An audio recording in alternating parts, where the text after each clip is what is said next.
We're live. Well, I guess we're not live. We're recording. No. I mean, no. Yeah, we're not live. We're not live. We have been live. We're barely alive, if you think about it. Sometimes we live. Sometimes we don't alive. I was going to say something else. We try to stay conscious and available. Dude, you know what? You know one thing that I think this is confirmation that I'm getting older. I don't know. But one thing that used to really bother me that I've noticed it doesn't even faze me anymore is when you sit down on something that's just high enough to where your legs dangle, because I'm relatively short. I'm not like short, but I'm not tall. That used to make me feel so much like a little kid. Like, oh man, I can't sit somewhere where my legs dangle. And now it's just, dude, I'm free. My feet are free. I don't even care. I'll dangle away. Kicking your little legs. Yeah. I'm like happy about it. Yeah. Makes me feel free. Yeah, it does give you a weird little feeling sometimes. You're just like, why am I feeling like a kid again? I'm an old man and You don't get that chance very often, so you gotta embrace it. It's just funny because I don't know when the shift happened, but there was a distinct shift of like, that used to make me feel like, oh, don't swing your legs, you'll look like a little kid. And then now I don't feel, I'm just like, whatever. Yeah, I know. If I'm comfy, I'm swinging my legs. Anyways, that was my little tidbit. Yeah, there's some kind of like, it's not pressure, but whatever that is. Yeah, where you're like, I have to act a certain way, and then you get past a certain age, and you're like, you know what? I don't care what other people think. Right. It's funny, but it's just age. Yeah, your age is showing. If you comb your hair differently, though, it won't show. Only if you have enough hair to comb. We have to sweep yours out of the way all the time. I don't know what happened to my volume there, but I just dropped real low. Sorry about that. Anyways, moving on. All right, what do we got on the agenda today, boss man? Well, I don't have an agenda. I'm very. Some would be convinced otherwise. I can go any just lead on, man. I don't care what we got. I was about to say, I'm not pushing any kind of an agenda. There's no agendas. I'm not trying to convince anyone of anything. Except for Steve. Except for Steve, that guy. Come on, Steve, pull it together. Come on, Steve. Freaking Steve. Buy the chocolate, Steve. Buy the chocolate, Steve. It's for the bees. But yeah, I don't know. There was some chatter on the old interwebs after our last posted episode that you might have been bought out by the bees, and they were thinking, you might be no longer sticking it to the man. That's what I heard. I was on the message boards. Okay, I can't control Tumblr or whatever the kids are using nowadays. I have no idea what you're talking about. No, genuinely, I have no idea. No, genuine. They told me I'm not allowed to know what you're talking about. Yeah, that's the company is neither here nor now. I can neither confirm nor deny the buying out of my soul. No. Yeah, why would I be able? If this is a company sponsored podcast, how would I be able to say or confirm at any point if that was true? Yeah, like I'm genuinely I can't. I'm not allowed. Yeah, that doesn't. Yeah. No, one thing. Speaking of selling souls, I feel like we've talked about it a little bit, but I can't remember. I know we have talked about it, but I don't know if we talked about it on the podcast or not. Dude, the Ironheart thing at the end of that show. Yeah. I don't know why this was reminded. Like, I got reminded of this week. I was talking to somebody about something. I don't know. But the fact that she goes to sell her soul to get her friend back, but she thought she was making a deal to get the AI version of her friend back, and then was surprised when she got her real friend. Like, I don't know. That was a little mind-boggling to me. I don't. She has no history with genie powers. Yeah, it was like, do you not understand what you're dealing with? I feel like it's pretty. The show kind of tells us, like, yeah, everybody knows what's going on. Yeah. And then she was like, oh my gosh, you're back for real. It's like, yeah, wait, no, you thought the AI was coming back? Like, that's not possible. Also, you traded your soul for an AI Yeah. that you made accidentally once already. Like, you couldn't just I don't know. That was a weird part of that show to me, where I was like, why are you surprised that you got the thing you made the deal for? And then also after that, you know how it shows the little like veiny things growing on her because she made the deal. I was like, oh, that's happening way quicker to Riri than it was to what's his face. Like it seemed like it was a process for him, and well, her they had to like tease it. Or whatever, immediately. But yeah, I feel like it could have been more subtle about it, like it was in a spot. But it was like, oh wow, it's spreading rapidly on her. Like between now and whatever next appearance we see her in, she's going to be fully enveloped in whatever that is. Yeah, she's gonna be done. Maybe the smarter you are, the faster. Yeah. The other guy is just like. Yeah, I don't know. It's barely working. I don't know about that. I'm not convinced she's very smart. Some of the choices that were made in that show. We were told she was smart a lot. A lot of other characters think she was smart. Well, I mean, he sold his soul for those powers, and then just robbed, just used it for burglary. Bad burglary.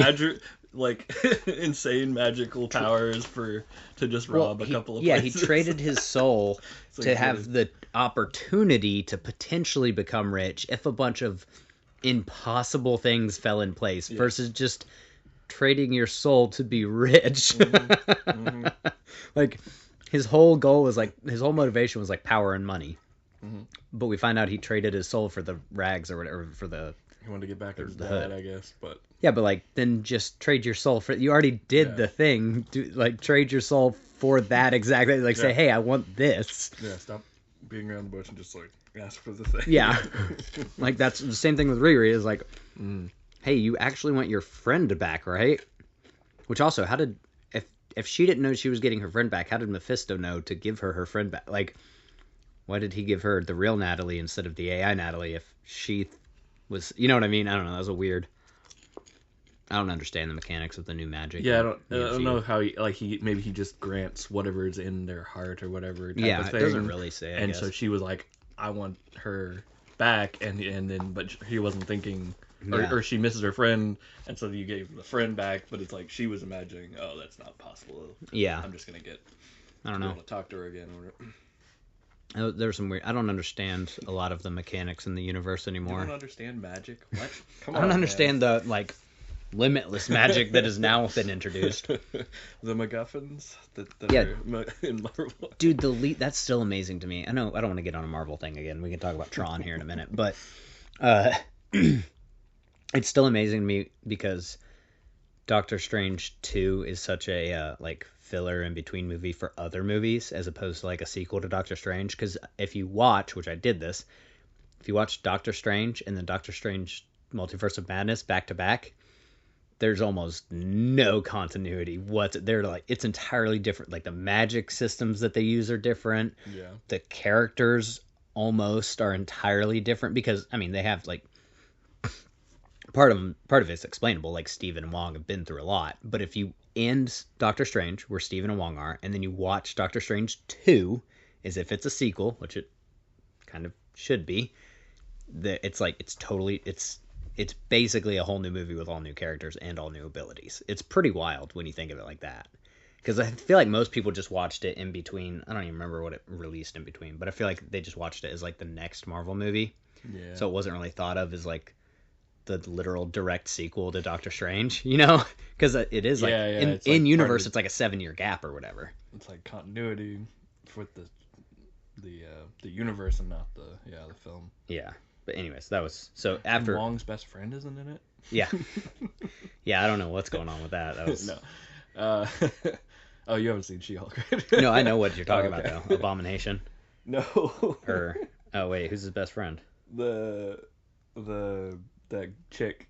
Yeah. No, I do know who you're talking about now. I was thinking. Anyway, I thought you were being more cheeky about it. But never mind. No. Yeah, I mean, and even though the first one is directed by like a horror director, like it's very different tone for sure. Yeah, well, I mean, and Sam Raimi's kind of like not really a horror director, but kind of has the I guess. Yeah, he's also, that's what I was saying. Yeah. Like it's a lot more in that vein. The second one. Yeah. Compared to that first one. Yeah. And no, Scott Derrickson or Dickerson or Derrickson. Yeah. Derrickson. Yeah. He did a great job with the first one, I thought. Yeah.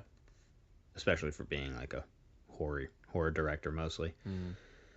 Which I don't know what he's done since. I know I looked it up, but I can't remember what he's done since. But yeah, it's just, and I don't know, the going from one to, because like, especially when you think about it in comparison to the Spider-Man movies, which Strange was also in the last one of, like 1 to 2 makes sense, even though there's some stuff that changed in the world, and then 2 to 3 makes sense, even though a lot changed in the world. Like, you can watch Spider-Man 1, 2, and 3, and they all, you get some continuity. Yeah. You can definitely watch the Iron Man movies back to back to back, and like, you don't have to watch Avengers or whatever, or the Avengers or whatever. True. And like, but then the other one that does it is the Thor movies. Those have no, like, even in tone, in nothing is the same between any of those movies. Like 1 to 2 is a pretty big leap. 2 to 3 is an even bigger, different direction leap, and then 3 to 4 doesn't even make sense at all. Like, in universe, like, what is happening with the tone of those movies? I don't know. But then you go back to Captain America. You watch Captain America 1, 2, and 3 pretty much back to, like, there's some in-universe stuff that you're like, wait, where did a couple of these characters pop up or whatever? I guess once you add magic and other realms, that really is hard to nail down or something. I don't know. Those other ones are Iron Man, Captain America. Those are very grounded, like Earth stories with humans. It's like maybe that's what it is, or right. I don't know. No, it was just. I think also it was what 6-something years. They were just trying too many things, I guess. With Doctor Strange? With, like, just in the universe, or just like, okay, let's try a new director and see his fresh take would do to this franchise. It's like, they were trying that too hard. Well, I also think that part of it is, because Guardians is all one director, and those are very consistent. So it's like, I think, sticking with a director instead of keep giving it to new people each time. But also timing. All the Guardians movies, aside from 3, there was a little bit bigger of a gap because of Avengers, but they all came out within 6 years of each other, or 8 years of each other. I think all 3 of them. So not back to back, but pretty close. Year and a half between the first 2, I think, and then like 3 years between the second. But Doctor Strange, there's over 6 years between Doctor Strange 1 and Doctor Strange 2. So there's probably something with that too, of like, sticking with the same creative team, but also even if it was the same creative team, it's one thing to get off of one project and start project number 2, when you just did project number 1, it's right fresh in your mind, versus project number 1, wait 6 years, probably do other projects in between those, and then do project number 2, and you're like, wait, what were these characters? What did they say? How did they? And like, do you just rewatch the movie? Overlapping crew and stuff, I'm sure, between. Yeah, but even then, 6 years is a long. Like, no, I mean, like in the universe, not even the same movie styles, but like, they use this lot. And so obviously they would hire a lot of similar crews. Well, the Russo brothers did that with like the Captain America movies they did and the Avengers movies they did. They used a lot. Like, that list is long of all the same people they used for all those movies. Yeah. Which are pretty good, for the most part, pretty good movies. But, I don't know. Anyways, enough about that. Tron. Have you seen the new trailer for the Tron movie? I've seen a trailer, yeah. I don't know how recent it was. I saw they're doing an IMAX marathon. Like they're just doing Legacy and Ares back to back in IMAX. But I mean, that's kind of cool. That's not. Yeah. What? That's not that bad, right? The first one's they're only like an hour and a half, maybe a little more. Yeah, they're not long. I don't remember them feeling long. But that would be cool to see Legacy in IMAX again. Yeah, I remember. I mean, it was a long time ago, but I remember enjoying Legacy when I saw it. Yeah. It was fun. I had a lot of fun with that one. I think the new one, I don't know. There's several things that I don't like the direction they're going with it. And then I'm not sure because they are continuing with the world. So that means programs have made it into the real world, basically. Okay. I'm pretty sure they're still doing that because they got whatever the race was that Korra was a part of, that was like a rogue line of code that had like proliferated of itself. It had like made itself through what was happening in the game. It had like coded its own like race of like pure code, whatever, like creatures that weren't supposed to be in there, and then he takes one of them out into the real world. And that's the last you see is like them going off on a bike. Right. So it's supposed to be something like that where everything's more like mixed together, and I don't know how far in the future it is because they act like, oh, this company is like just making making a new technology version of them, and there's stuff out in the world that's just normal, so Yeah. it seems like maybe it's been a while, but I mean, I like the world and all that. I'm excited to see it again, but I don't know. This direction, we'll see. Yeah, time will tell if it's a good idea. There's a few things I'm not happy about. I mean, I saw the teaser trailer for it, so it was like 20-something seconds, and okay. Basically it was just showing off the neat visuals, right. Which doesn't really tell you anything about the movie because it should have. Exactly, like all movies nowadays pretty much. The last one was awesome looking, and that was what 2012. Yeah, almost 2 decades ago or something. Yeah, it better look good. But I mean, that was kind of the Avatar thing. It was like when Avatar came out, everybody was like, "Oh my gosh, Avatar!" And then the second one came out, and nobody cared, even though it was still good looking, still great looking. Yeah, but it's like no one cares because all the other movies are also good looking now. Things have already caught up to that. Yeah, so it's like, okay, you got to do something new now. You got to. Maybe you shouldn't have waited 15 years between the first 2 films. Yeah, because isn't the next one coming out this year? Or is it next year? No, not this year. It's probably like 20. There's a trailer release for it. Yeah, but that's not. I'm pretty sure it's still like a couple years away, isn't it? I'm not really sure, honestly. And then the next one will be our great grandkids. Yeah. Seeing. Yeah, I don't know that much about Tron. I just saw the teaser and was like, oh, that looks neat, interesting. Maybe could be absolutely terrible. I have no idea. So an arcade game. Yeah. There was an arcade game that. Right. Explain it to me in depth. Where you could fight little digital spiders, and map like little pathways and go through a maze and race each other on a grid. So with a joystick, and it was very hard. Oh, Super Mario. Yeah, I know that game. And then once you beat the 4 games, the little 4 mini games, then it gets faster and you do them again. Yeah. And there's an alternate version.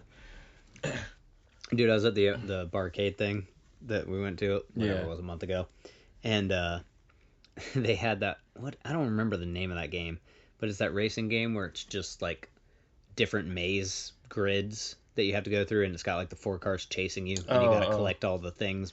Where it's like gas runs out. You see the whole track, and you're just kind of like turning a wheel. Yeah. That game is so hard. Those games are hard, but they were fun. Like, we used to play a version of that was from the Super Nintendo, I think. Mm-hmm. Yeah. On a computer, and that it's hard, but once you figure it out, like you can just never have to let off the gas, just go. Well, that's one of them that they changed the speeds of the other vehicles, and that makes it like 10 times more difficult because you, like you said, you understand the map and you get used to it, and you know how to like, I can cut left here and then cut right back for the first like 10 levels, and then it doesn't. Those maneuvers don't work ever again after those because the cars just become way too fast, and so.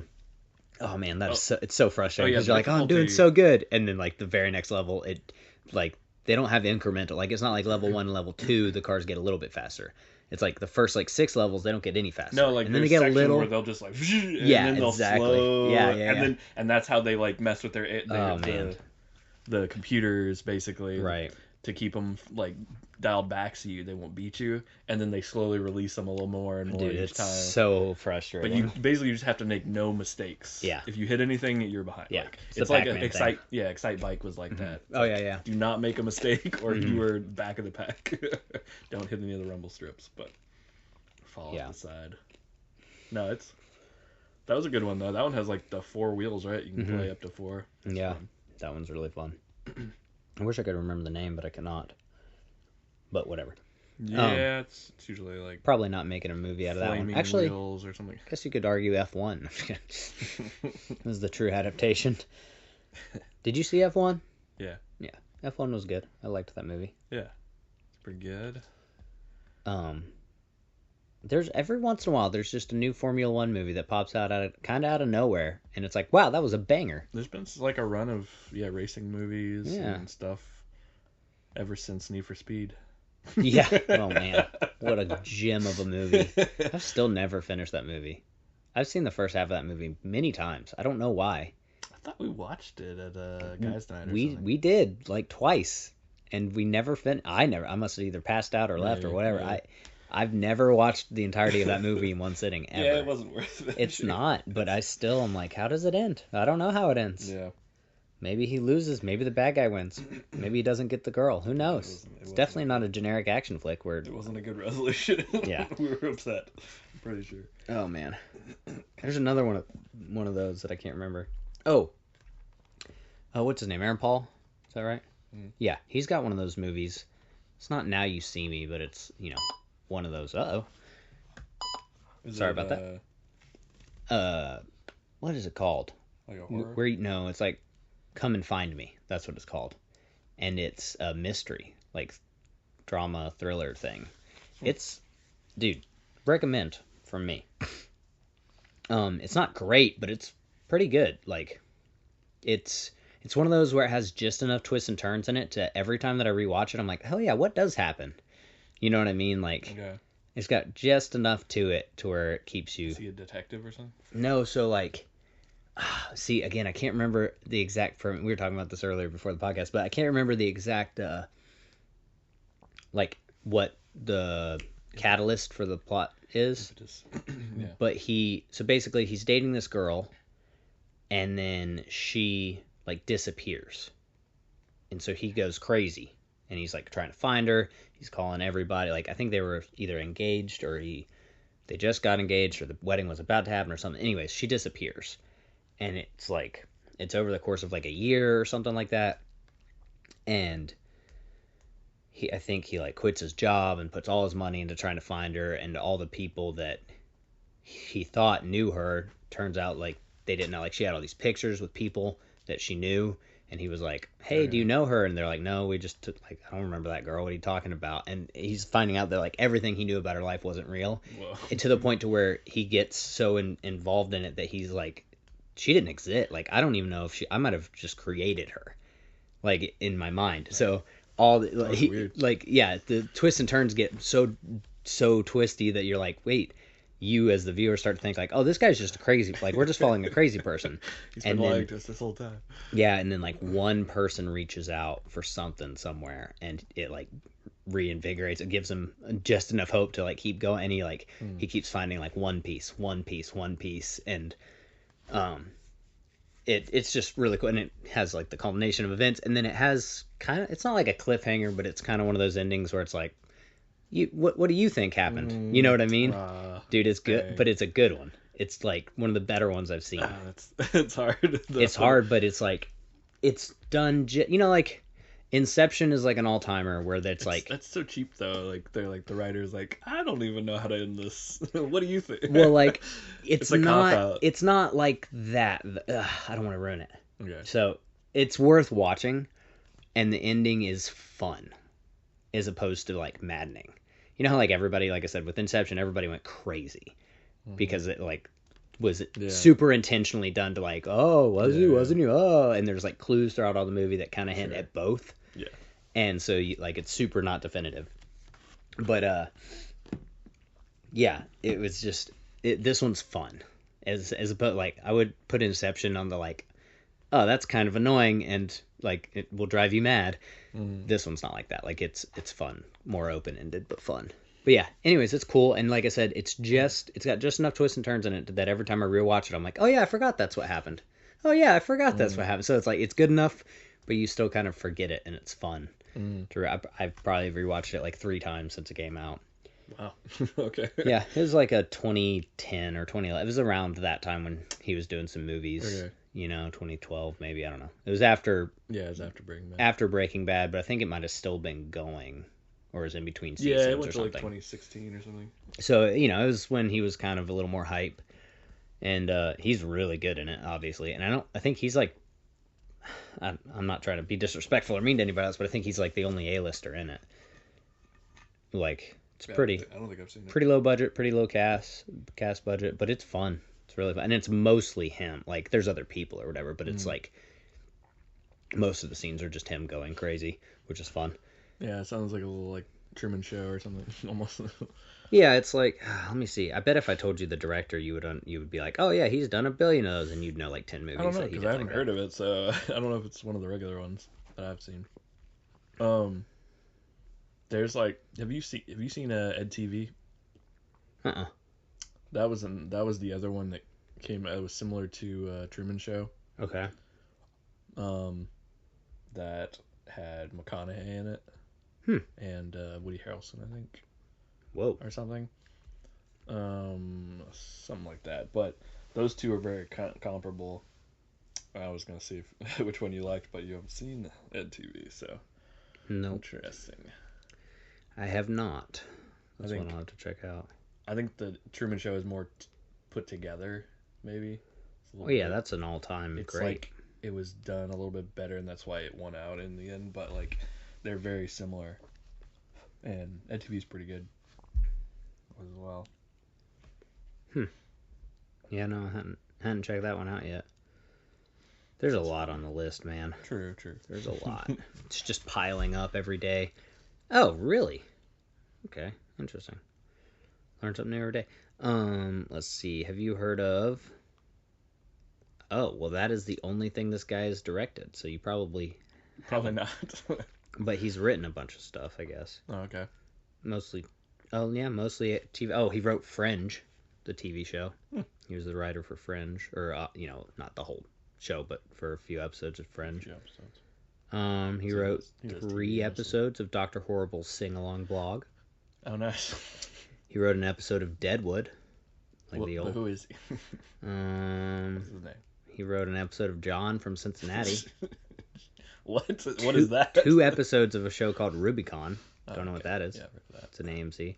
He wrote a bunch of episodes for Southland. Yeah. I guess that's a cop show. Yep. That's pretty much it. A couple other things. Yeah. So his name is Zach Whedon. Oh yeah, well, Zach Whedon. Yeah. See? You don't know who Zach Whedon is? I don't know. Is it like Josh Whedon's brother? Yes. Joss? Yes. Brother.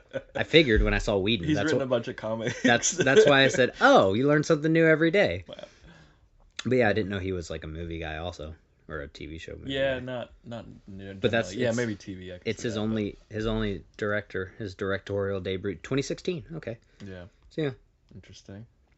But no, I didn't know he'd done a movie. It's got a couple different people in it. But yeah. No, it's fun. I mean, it's let's see, what's IMDb give it? It's got a 5.7 out of 10 on IMDb. That's about right. I'd give it like a 6. 6 out of 10. Okay.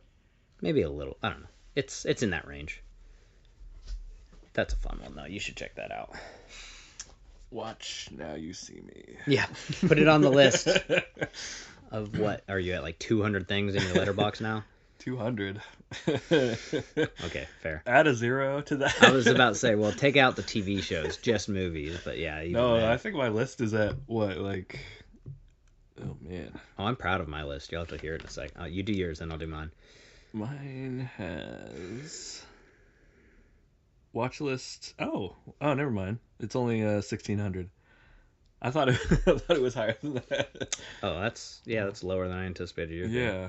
I'll let you guess mine first of my need to watch list. The length of it, anyways. The length? Oh, they updated Letterboxd since I opened it last. It's you got about 300 on your watch list. No. This is my Letterboxd. 70. No. Wait, am I lower or higher? You're way high. Oh, way high. Okay. Way high. Okay. So 80. No, way high. Way high. You're 25. Way high. What? Wait. 1? 8. I have 8. Man, because I just started. Tag anything? I'm transferring from my notes. I literally had a note saved in my phone of like, oh, I should watch these. Yeah. I have a watch list on my phone, and then I just started updating my Letterboxd. Okay. I don't know why I never made one on there. I just hadn't yet, and so I just started adding. But it's an interesting list. I've got Dan in Real Life. Even though I've seen that, I put it on the rewatch list because Lane hadn't seen it. So I was like, yeah, we'll watch it. That's sad.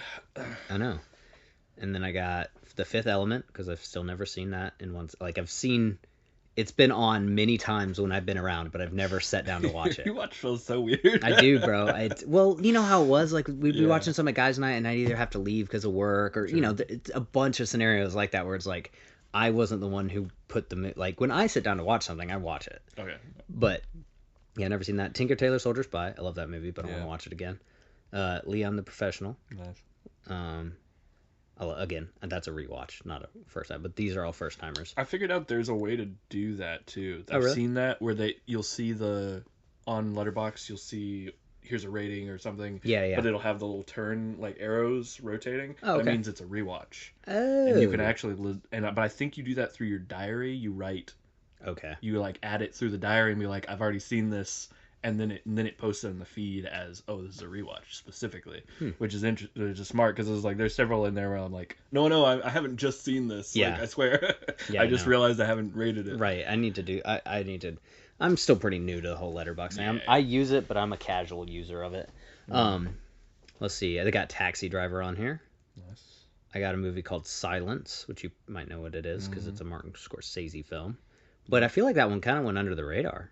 I don't know. I didn't hear a lot of hype about that. It didn't get a lot of hype. It didn't get a big release. Which is crazy because it's got a stellar cast. It's got a big cast. It didn't get a good rating, I don't think. Nah, I couldn't care less if it got a good rating. But I like me some Andrew Garfield and Adam Driver. And Liam Neeson. Goodfellas. A lot of Martin Scorsese films I haven't seen. Apparently. You've been... Inside Llewyn Davis, which I've seen, but I want to rewatch. Yeah. And that's it. That's all 8 that I've gotten so far. But there's a lot more. Also, on my top 100 list that I've been making, I still only have 35 films. I add like one a week to that. I'm like, oh yeah, that is one. I love that movie. Oh, that's a good way to do it. That's better. More thoughtful. Yeah, instead of just sitting on it and adding a crap ton of them. Mine was like, I just added like everything and then started taking away. Yeah. Basically, I went the other way. I had a list at one point in my notes too that was like all the stuff that we were wanting to watch for Guys Night. I think like it was like compile where I just wrote down stuff that we had suggested and then we were going through it and I would like check it off. And that's somewhere way back in the notes. Interesting. On the phone. That was probably cool to see. That'd be neat. And be like, oh, which ones have we gotten to? I also had that list, which I think I told you about, with like Funko properties that I think they should cover, like licenses they should get.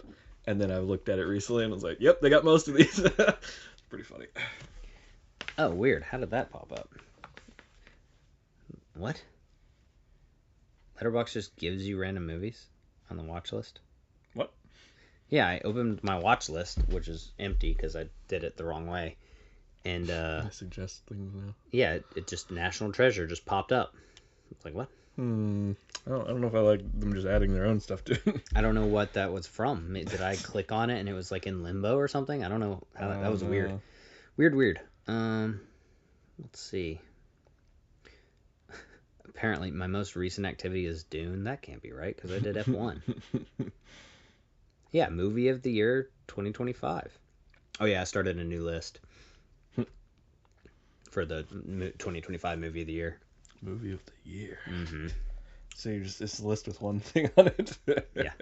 No, it's a list of movies that are in competition for Movie of the Year, and then at the end of the year we put one at the top. Okay. Which right now it is slim pickings, dude. I've got K-pop Demon Hunters at the top. It's about to change. There's that last film festival has a bunch of the stuff that's about to be like all the Oscar films. Well, I mean, there's some on there, but also, this is for me because I know everybody's like, "Oh, Sinners is so good." That's not my cup of tea, so like, I'm not. I didn't throw that one in there, and then like, I'm not a K-pop Demon Hunters fan. I haven't watched it yet. No challengers for you, no. Yeah, I might watch Weapons. I've heard a lot of good things about Weapons. Right. I'm not a big horror movie guy, but I think it's kind of like on the verge there. It's not just like jump scare horror, like psychological. Well, yeah, psychological thrillers I'm cool with. Yeah. But yeah, I don't know. So that was a fun one I was doing. But yeah, man, 2025 is there's not a lot on my list for 2025. Mm-hmm. Oh, did you see anything about the Toxic Avenger remake with Peter Dinklage? Yeah, I've seen a lot of like production stuff over the years, and recently. Because it's been in production for like a long time, right? Yeah, they've been trying to get that to happen, and then it's finally come together in the last couple of years. And then Yeah, it's apparently pretty gruesome and crazy and unrated. Yeah. And which is, I mean, they were always worried it was gonna end up being like a PG-13 thing. Yeah. And be ruined, so they finally got what they wanted. Yeah, it is not. But that's like an indie book that. Yeah. Was always. I mean, they had the what's that called, the shoot, what's that producer's name? They had he produced all those like indie horror things. Anyway, I don't know. But Hammer Films stuff. I think there was a Hammer Films version way back in the day. But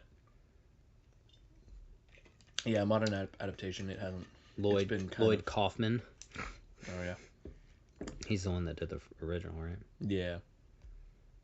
Potentially, I don't know. Oh, he's done a bunch of stuff. Yeah, he did too. He's the original director and producer of the original. Yeah. But yeah, cool. That's like that was one of the biggest indie books for a long time. And yeah, they, I forget whether Dinklage was originally attached, but he was a champion of it, I think, for sure, recently. Yeah. How many of those were there? There was like 3 or 4 of the old movies, right, in the 80s? Yeah, maybe. I feel like there's a few. I don't know. I don't know why I even know about it. Yeah, I don't know a whole lot. That's not really my area of expertise. Yeah, same. Some of those. That type of comic book is like that's not. Yeah, it's just not in my interest, my zone of interest, I guess. I don't know a lot about it, and it's like gruesome things. It's like I'm sure the underlying story is similar to like maybe Quasimodo or something. Like it's one of those where he's like misunderstood, or he's like Defender, where he's trying to help people and stuff that are less fortunate. Or I'm not sure exactly. But also, yeah, the other stuff that goes with it. It's like I don't need that. Yeah, necessarily. Yeah, there's not. I don't know.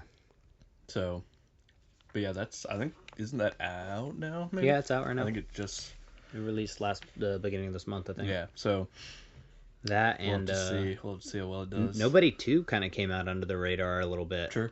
It had a bunch of it was advertised, but it was like really soon before the release. I feel like I don't remember seeing anything like at the beginning of the year. Yeah. Like, oh, Nobody 2's coming out this year. I just remember like all of a sudden in August, I was like, oh, there's like 10 Nobody 2 trailers on Amazon Prime or whatever it was. No, that was cool. The first one was pretty fun. Yeah, the first one's good. I mean, it's just a not normal, but like pretty standard action flick. Yeah, just your action flick. So probably solid. Mm-hmm. It was one of those going on vacation and getting attacked again. Yeah, it was one of those like Taken or what's the other one? Oh, John Wick, obviously, where it's like, oh, that first one was good. Let's make 8 movies. Yeah. Yep. It's like, wait, what are we doing, y'all?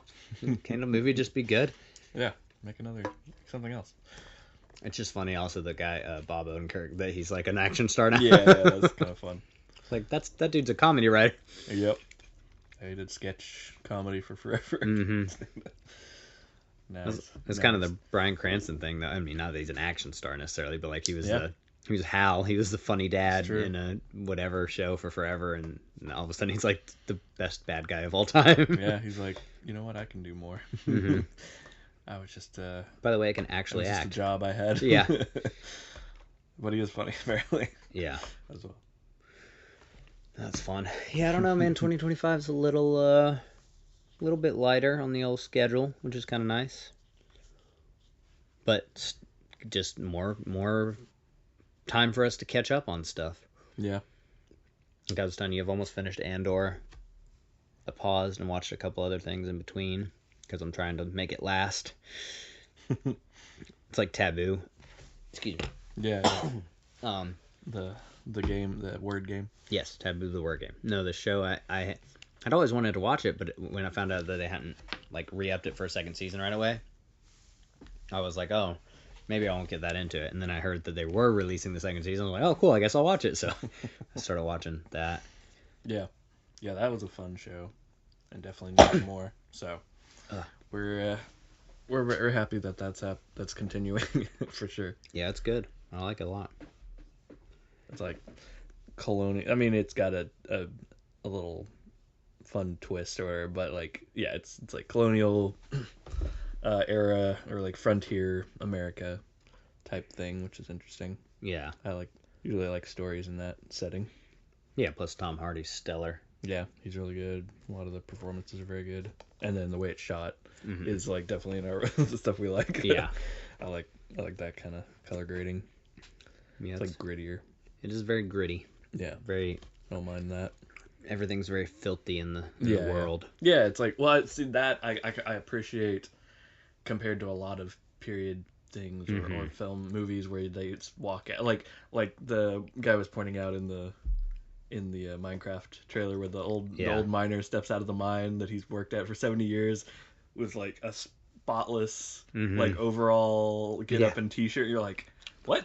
That doesn't make any sense. That happen? Like, that should be filthy. Or like have years of wear and like patches and whatever, He just bought a new one inside the mine, okay? But he came out of the mine. Yeah, but it was the store. It was the mine store, okay? It's like, but there's just so much of that where you're like, we're in this period film, and there are like brand new like ironed shirts that they're wearing with not a speck of anything. Like there are horses clopping through like poop right in front of them, and they have nothing. What? Yeah, that doesn't make any sense. The bottom of their boots are clean. You telling me this guy shaves every day? Yeah. Like, no, I'm sorry, that's not how that worked back then. It's not it. He has perfect teeth. No. Yeah, they have great teeth and they smell okay. Not accurate. Nope. Not lore accurate. People were gross. People are gross. Yeah. That's just life. You listeners, you are gross. No, just kidding. No, you guys are all washed and clean, I'm sure. You're all clean. Amazing. All of you are clean people. It's the others it's the non-listeners. Anybody who doesn't listen, obviously. And if you want to get clean, start listening to our podcast. Well, our sponsors have something that's getting perfect segue. This is not a wellness podcast, but but clean yourself. Yeah. No, yeah, I do like those grittier time, like you said, when there's like what show was that? It wasn't The Tudors, but it was like one of those shows where it's set in whatever 100. Yeah. And they're all like clean and all their clothes and I know they're supposed to be like the rich pompous ones or whatever, but even still people, it was like even them like you're not clean and nice by today's standards. Maybe by those like hundreds of years ago standards, you're cleaner than everyone else around you. Like but back then, even if they had the capability of staying that clean, the church literally told them that it was evil. It was a sin to bathe at one point. Yeah. So like there was a time period where people had so much layers, they just kept layering perfume and like powder on it. That like skin was like rotting off their faces and stuff. It was just it's never been good. Like there's always a way that we figure out how to mess things up. Yeah. But so Taboo does it well. Yeah. It's not so gross that you're like, oh, I got to stop watching this. It's grossing me out. But it's like, oh, yeah, that's fair. Like okay, they'd be muddy. Yeah. The Revenant does that. Like, oh, yeah, Revenant did it really well. Plenty of movies and shows that do know how to handle that, have an attention to detail and care for what they're trying to adapt. Like even a lot of the Jane Austen adaptation stuff, it's like they're not filthy, but you can tell it's worn. Yeah. It's lived in. It's a real world. Well, that's the main thing is like, make it worn. Like even I wish I could remember the show name, but I just remember looking at their clothes and like you said, it's all like washed and clean and pressed, like, and the whites are very white, and I'm like, I understand that they're like the rich pompous people again, but even them, if they wore something like 3 or 4 times, it's not gonna be white like it was brand new. Like every time they put something white on, it looks brand new. And I'm like, no, like if they got dirty, they were like hand washing and scrubbing stuff basically with water, even so, like they had soaps or whatever, but it's not like whatever we have now. I can't even think of any soaps, but like Dial or whatever, Tide or you know what I mean? Yeah. It's like, I don't know. So that always bothered me when they have like crisp whites on. I'm like, even the nice people's white, unless it was a brand new thing that they, because they did that for special occasions. You had brand new clothes that hey, don't even open this, don't wear it, don't touch it until whatever day of whatever dance or whatever, somebody's coronation or something. Sure. And it was like, so there were items like that, but it wasn't every day, even if you're rich. It was like you still had they still had clothes that they wore on Tuesday. You know what I mean? Like, anyways, Tuesday outfit. Tuesday outfit. Well, like that's what I imagine. And I'm gonna call out a show here, but that's what I imagine like Bridgerton is like. Where it's like, how dare you? Where it's very, I'm gonna alienate a member, some of our audience. I'm sure, at least one of them. But one of our audience. I don't know.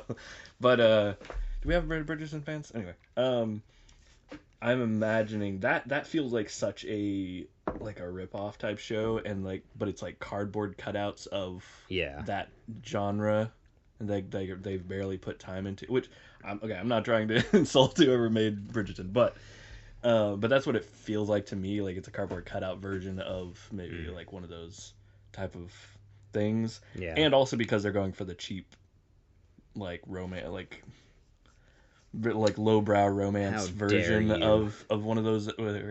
So that's what I'm imagining is that like they're very like everything's very pressed and white and has no well worn like. Yeah, to it that's one of those shows where like they kind of have to do that. I bet they don't have to keep their target audience enthralled. It's like a high school drama in a set in a period ball. But anyway, well, we just lost half our fan base. I'm just kidding. I'll have to shut down now. The bees like Bridgerton. No, why? There's no chance. That's funny. I did add some. A couple of things to my my one list. The birthday beer challenge. I did. What did I do? I watched Wyatt Earp and Angels in the Outfield. Okay. Oh, Angels in the Outfield's a good one. Yeah, it was pretty good. It was very heartwarming. Yeah. Yeah. And man, that kid is so good. Yeah. Good actor. Yeah, freaking Joseph Gordon-Levitt is just, he's always crazy good, and like he was so young, but like he had not wisdom, whatever, like know-how at that age, even like he was still able to convey a lot of emotion and right. He's a good actor. Like, control for his age, I guess. He was good at that, and then like Danny Glover was good. Some good people in it. There wasn't as much even like with the Angels as I expected. I thought it was going to be more of a. I expected a different thing, I guess, a little bit different than what it was, but it was a solid little drama. Yeah, it's fun. Fun, like of its time. It's like kind of, I guess you would call it cute or whatever it would be. Yeah, it's like harmless. Yeah, harmless. There you go. Is a good word. Yeah, and I liked it. Liked it pretty good. I think I've only seen it like once, but I remember enjoying it. Yeah. Fun enough, as they say. And then, Wyatt Earp was like, I can see why Tombstone is the better version. And Wyatt Earp is very long. Very long. But, it's pretty solid. It has a lot of people in it, too, that keep showing up throughout it. But has some good performances. They also, man, you get more of a sense of him in this, and they're like, he's not a good guy. No, he's a terrible person. It's like, oh, okay, gotcha. So they were just romanticizing him in the other one. For sure they were. But it's decent. It's pretty decent. And then a lot of the other ones on here that I haven't gotten to, they aren't on streaming anymore. So I'm glad I own some of these. Really? I'm just gonna have to dig them out. Yeah, a lot of these I'm like, I just can't find. And that was why I started getting physical media, because I knew that was going to happen eventually. Good call. But legitimately, like a bunch of these are just not streaming. So this is going to be more challenge than I thought. Which ones aren't streaming? Just out of curiosity. Let's see, what was I just looking at? I don't think Immortal Beloved is streaming. Spirited Killer, like none of the Ong Box are streaming. I have all of those, but not. See, I think I might have Spirited Killer. Dude, I'm sure you do. And I don't know.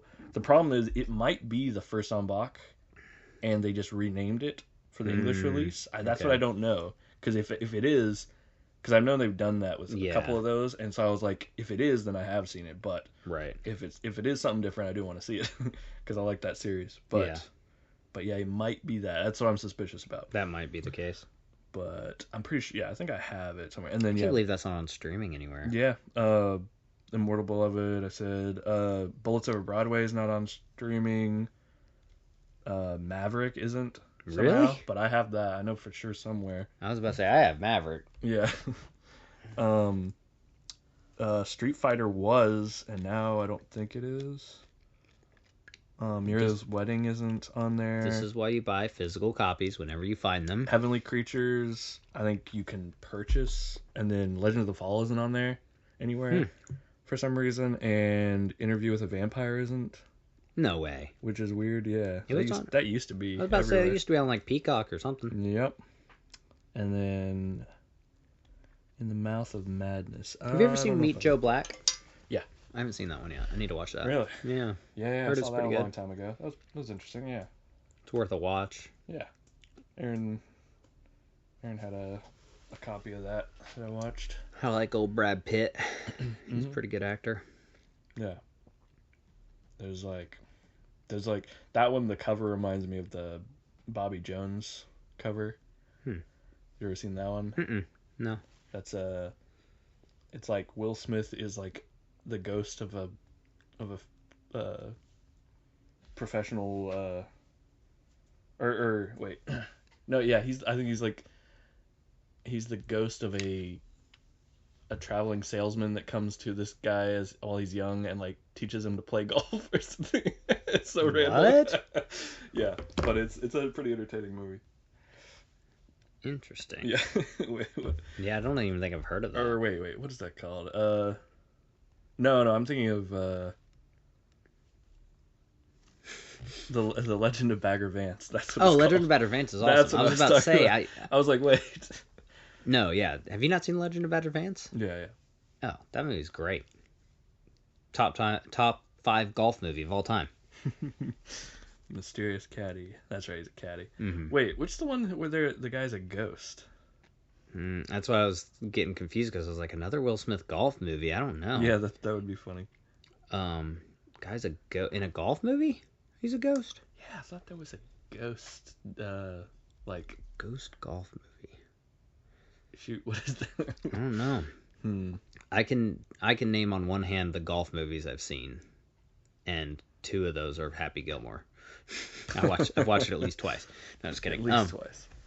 No, let's see, the greatest game ever played, The Legend of Bagger Vance, Happy Gilmore. There's got to be another golf movie I've seen. Bobby Jones, Stroke of Genius. No, never watched those.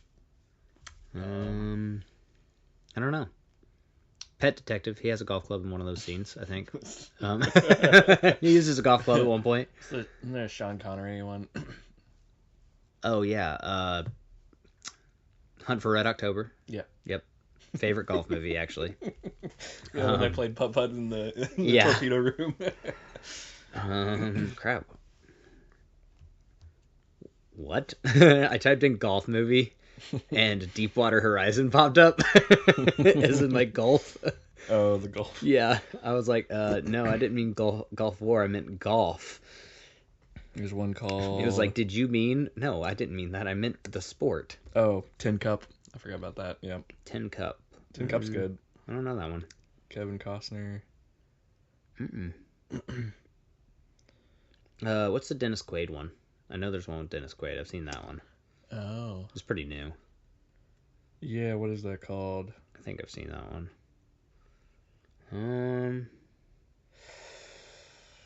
Man, there's a bunch of these I haven't seen. Well, he for sure has done like several baseball. Yeah. But no, I'm trying to... Gentleman's Game. Gentleman's Game, yeah. Caddyshack, duh. Yeah, that's pretty much it, honestly. I don't think... I guess there's not a lot of golf movies that I would have seen. I mean, that makes sense. It's not like my go-to. What's your favorite genre? Golf movies. What? Hey, man. Golf's fun. Golf's fun to watch. No, golf is not fun. That's why it's compelling. It can be very compelling. I mean, you just have to give it a chance. Any movie can be compelling. That's what I'm saying. Even any sports movie.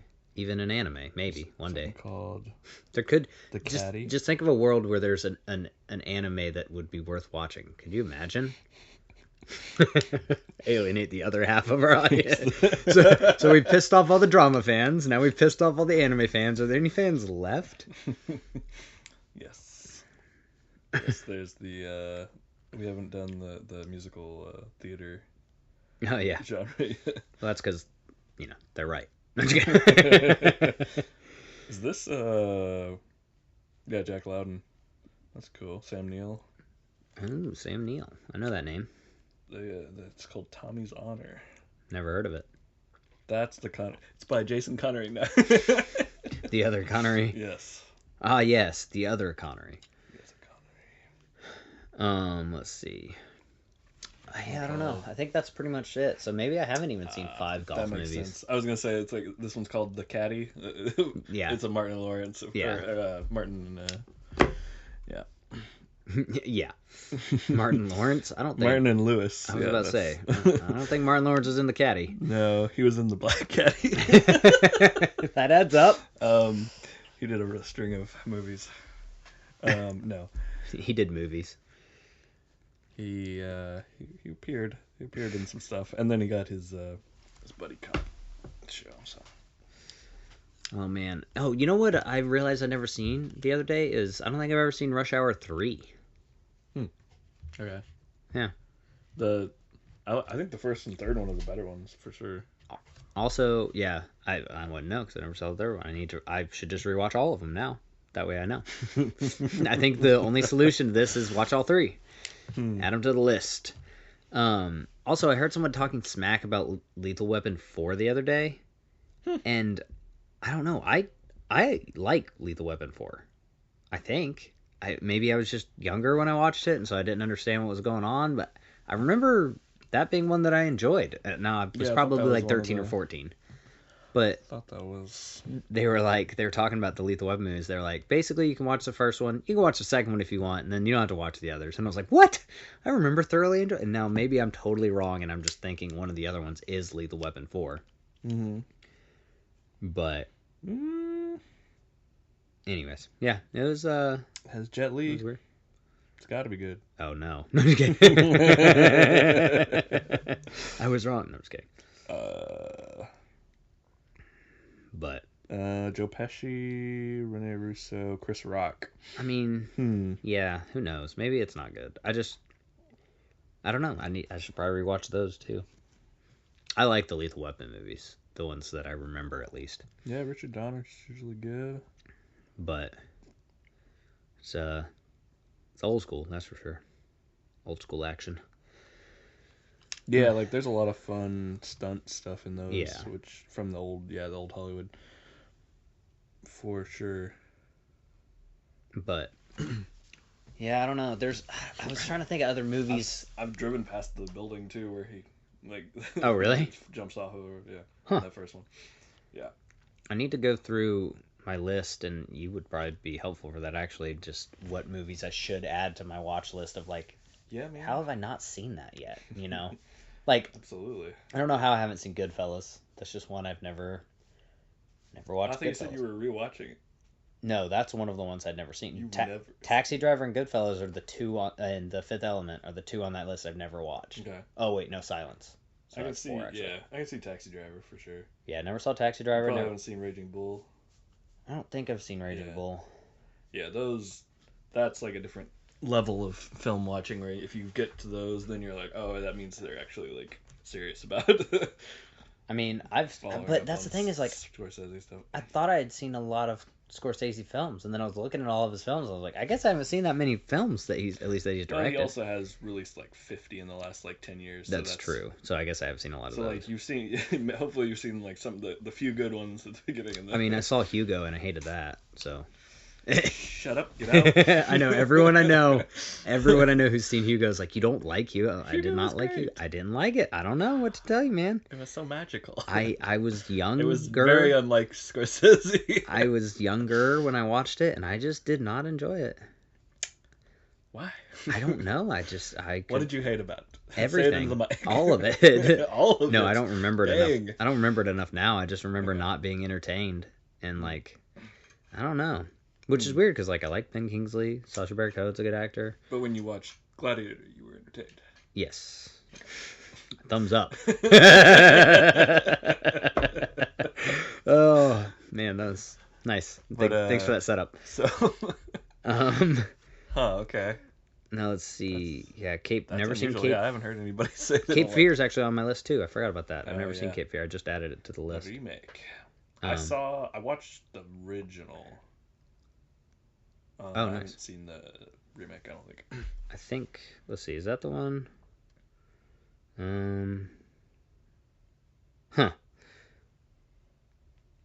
Yeah, I don't remember what I was doing with that now, but I think Cape Fear was on there. Crap. Where did I put that list? I had another list going. This is the problem, is I need to finish my letterbox so that it's all in one place, because I can't remember what I've put where, if that makes sense. And then my notes are just nonsense. Yeah, that'll take a whole... That takes its own amount of time. Yeah, I'll just have to wait and do that on its own day. But let's see. Yeah, I'm looking at these Scorsese movies, and yeah, there's a lot. Even of the newer ones, there's a lot I have not seen. Yeah. Holy crap, he's done a lot of films. Yeah, he started... Like, he and Spielberg, like, later in their life started just, like, we'll do whatever. This stuff for our kids or whatever it is, and they just started making a bunch of stuff, but... Casino needs to be on the rewatch They also list. produced a ton of junk, too. Yeah. Junk. Because, like, Spielberg had, like, some crazy runs of, like, hit films. And then, now it's, like, it's very hit or miss. Yeah, Spielberg. There's, like, that's the same with... it's not necessarily hit. My used to be favorite director, Ridley Scott. It used to be, if you saw his name on something, you could get hyped about it, and you would get what you wanted out of it. It was and like now, a guarantee, and now it's just totally hit or miss. More miss than hit. I don't have as much care about it. Yeah, it's wild to me, too, because a lot of them are, like, his IP, or, like, IP that he was attached to from the beginning, or whatever. You know, like, the Alien stuff, or whatever. Or, like, now, what are they doing is Alien... it's all part of the same world with Predator, and like, I don't know, it's weird because wasn't that like kind of a gag, the Alien versus Predator thing? Wasn't that like a fun, like, let's just do it? It wasn't like it part of the same world. Thing originally, and now they're like, no, we're full blown. Yeah, shark has been jumped or whatever. And they did, there was something else. What was it that said? Oh shoot! Well, I just read about this, but there was some other thing, some other property in a movie, but anyway, they were like up on this screen. If you look on the top left or whatever, it's like this little thing that they're using is like Weyland-Yutani tech, and I was like, what? It's merging into other franchises again. Yeah, dude. But I mean, it's kind of just a fun reference because it's like, oh, that's the ultimate. Alien franchise. But let's see, I'm just gonna look up, like, Ridley Scott used to legitimately be my favorite. I'm just gonna look up some of his new stuff and see, just out of curiosity, like directing specific. So The Martian, that was pretty good, but that was a while ago now, right? 2015. Prometheus was not good. Napoleon I didn't watch, but I heard it wasn't great. I heard that it was one of those, like, can't please everybody, so you please nobody films, where it wasn't, like, biopic, or where it wasn't, like, straight historical, and it wasn't not historical. It was, like, some of the things were historically accurate, and some of them were way not, and so I was like, dude, what do you want? Like, so that's tough. The Last Duel, I remember people talking good about that. That was really good. But I haven't seen that one. I like that. Probably not very accurate either, but yeah. But it was fun. Let's see. Why are these not in any type of order? This is wild, Letterboxd. Come on. Gladiator 2. I never watched that one, but I heard people were not happy about it.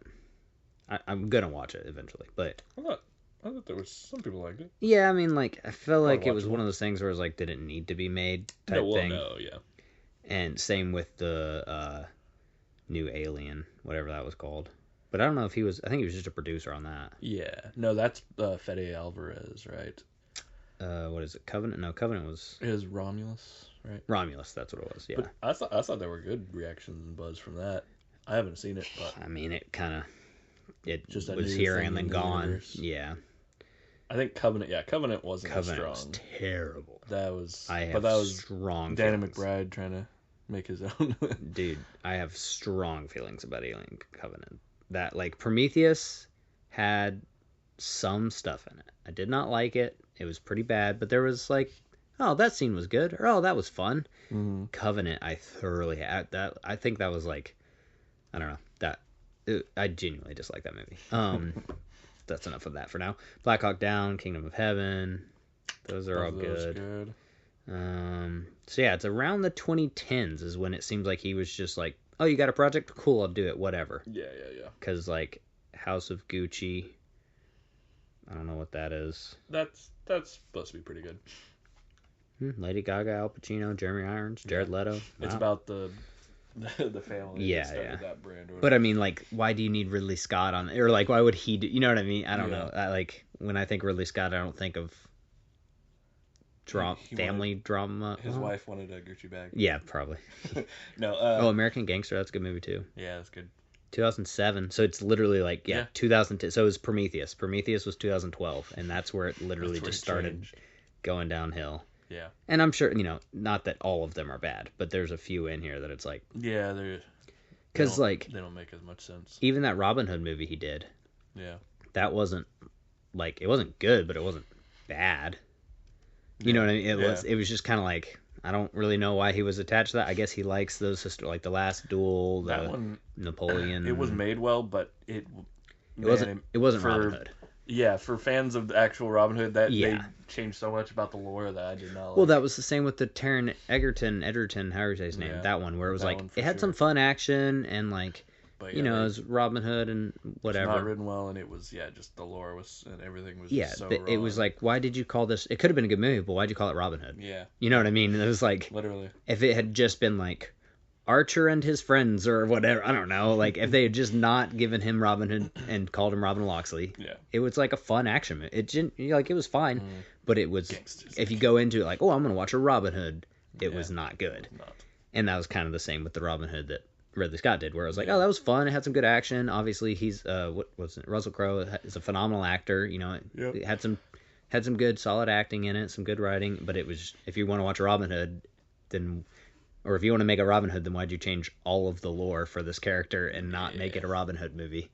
Made it like a war PTSD veteran movie, like back in the day. Anyways.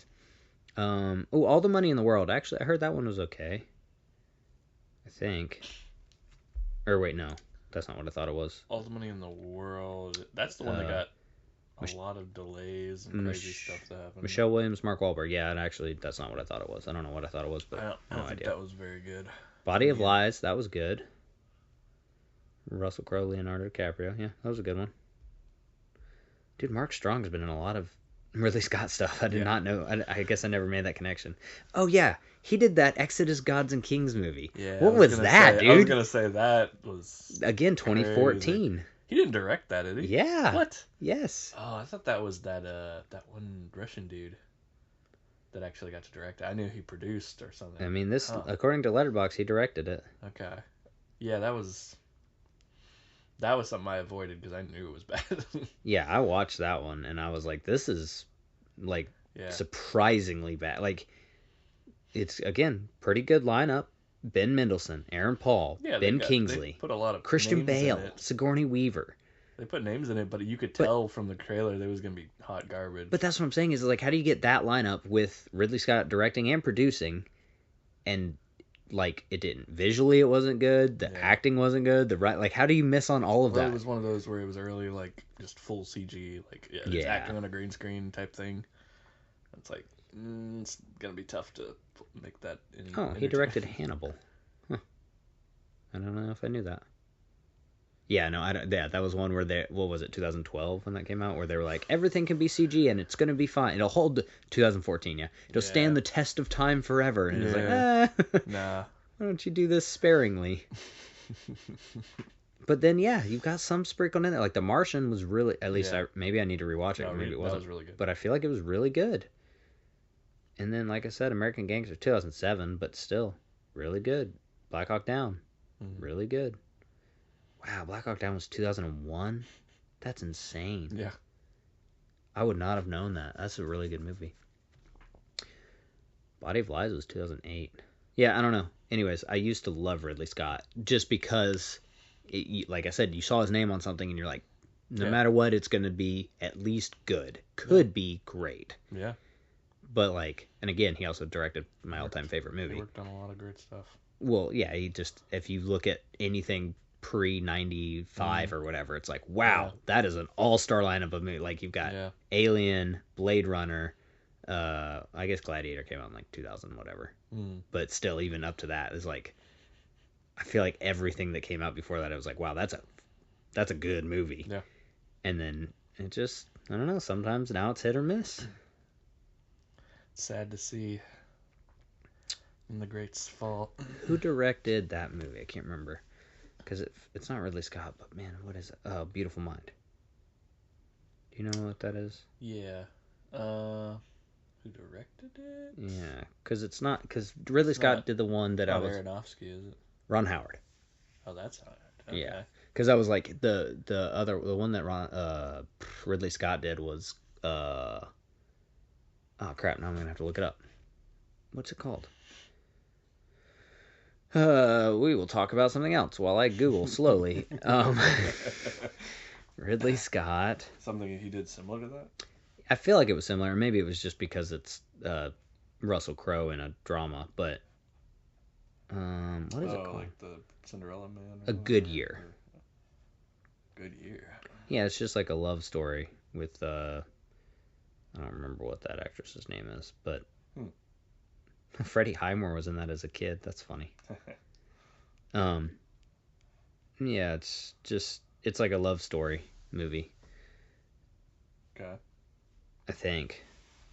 I can't remember. Honestly, it's one of those like 2000 around early. Yeah, like if you saw the cover, you'd be like, oh yeah, okay. Right. But it's like is it just his face or like his profile? It's him in the here. I'll show you. It's just this. A Good Year. Okay. Oh, Marion Cotillard. Yeah. Yeah. I have seen that cover. So it's like it's just one of those like early 2000s guy-girl drama movies, whatever.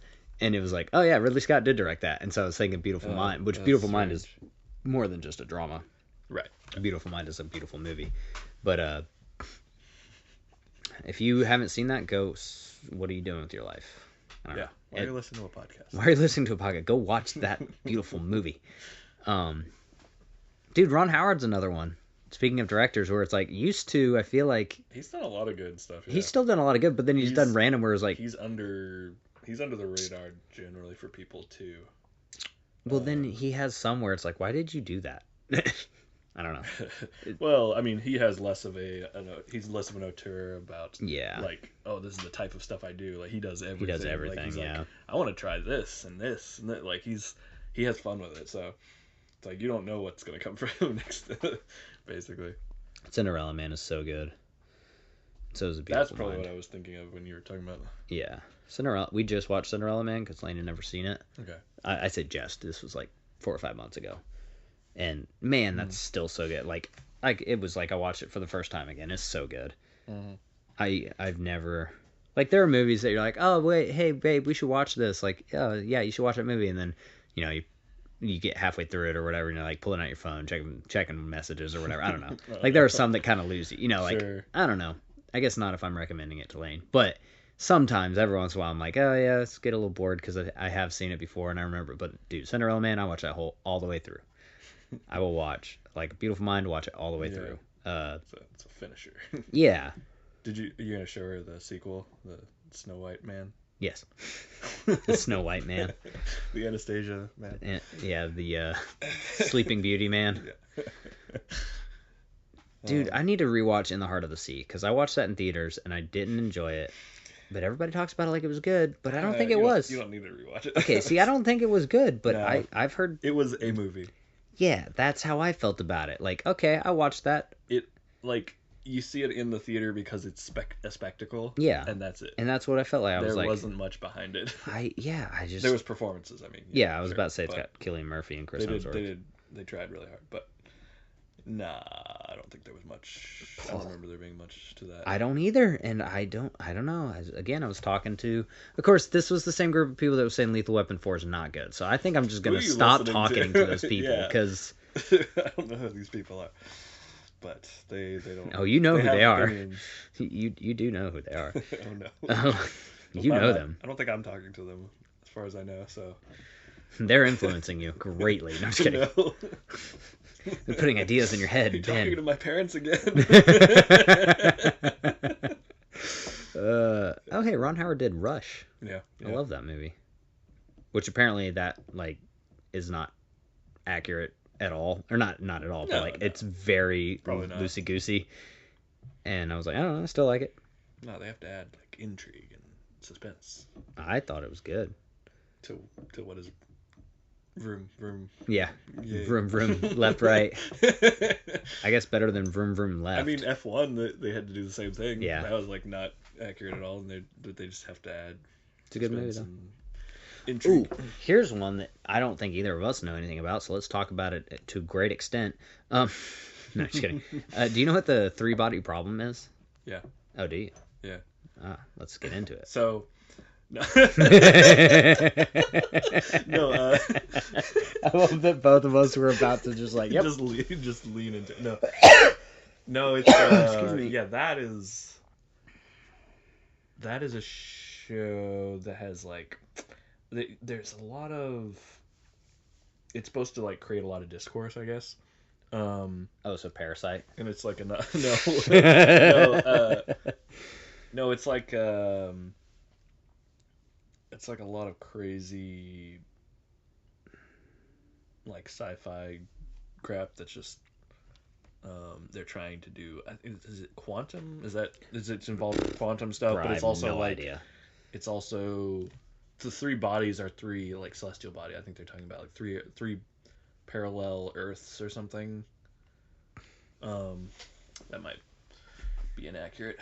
I have no idea. Isn't there 2 of them also, or is there a show and a movie? It's a book, I think. Oh, okay. That was adapted, I think. But Yep. Seems that way. Oh, hey, yeah, it is, and it's a movie and a show. Oh, it is. Yeah. Oh. Netflix. Well, a Netflix show. Does that count? Yeah. It's got Wong in it. Yeah. No, it's got a bunch of people. Oh wow, it does have a bunch of people. Yeah. Whoa. It's got it's got half the cast of Game of Thrones. One thing Netflix isn't short on is money. Apparently not. Even though they don't have money, they are massively in debt. But they're willing to throw money. The number one, I just typed in 3-body problem to pull up the cast, and the number one people also ask is 3-body problem worth watching? Why would you Google that?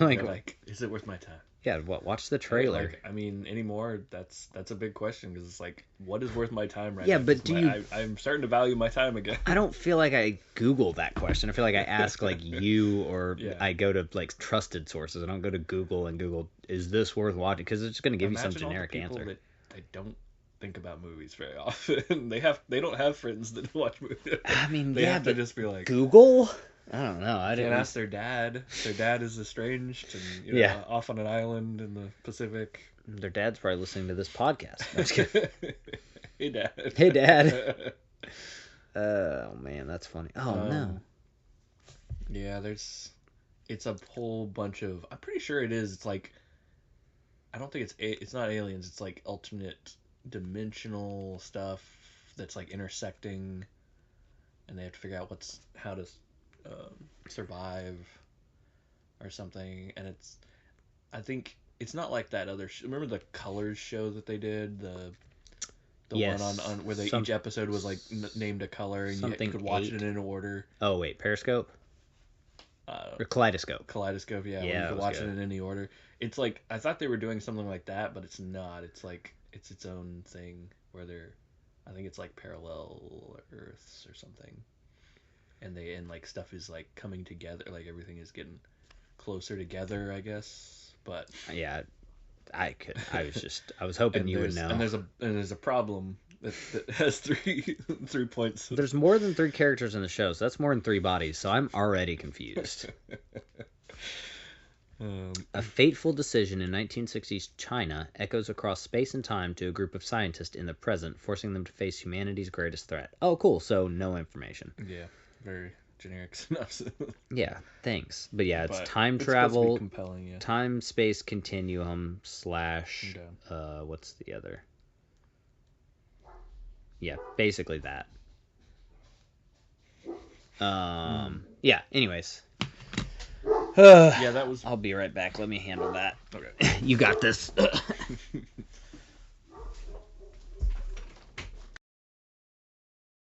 Sorry about that.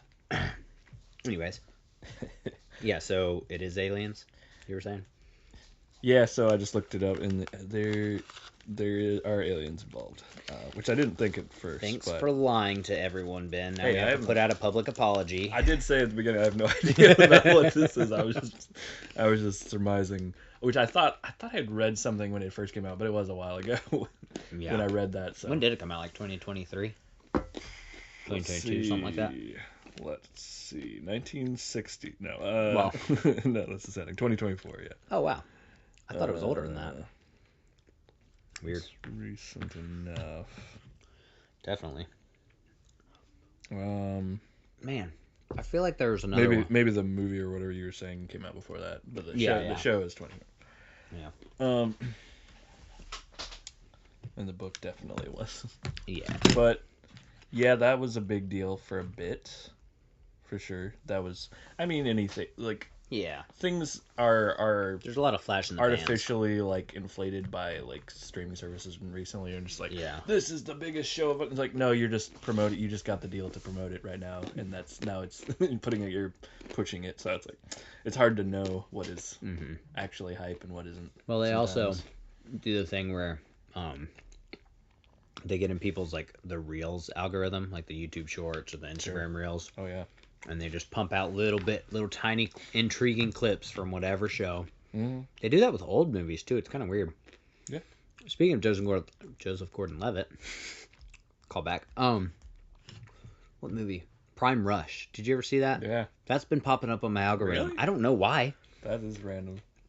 I was like, why is this being popping up in my algorithm? When I think it's a Michael Shannon thing because the other, what was that gangster movie he was in? That's been popping up too. Really? Mm-hmm. So maybe he's back in the news or something. Yeah, I don't know, but he's popped up in like a bunch of my reels lately. I was like, why is Michael Shannon? I was like, wrong Superman, guys. I don't know what anything's doing right now. I don't either. That's controversial unless he just went to prison or something. I don't know what it would be. That's your go-to. He's arrested. It would have to be pretty. Oh, he like spoke out. He's pro-Trump or something. Well, no, then they wouldn't be promoted him, right? I don't know. They love to jump on a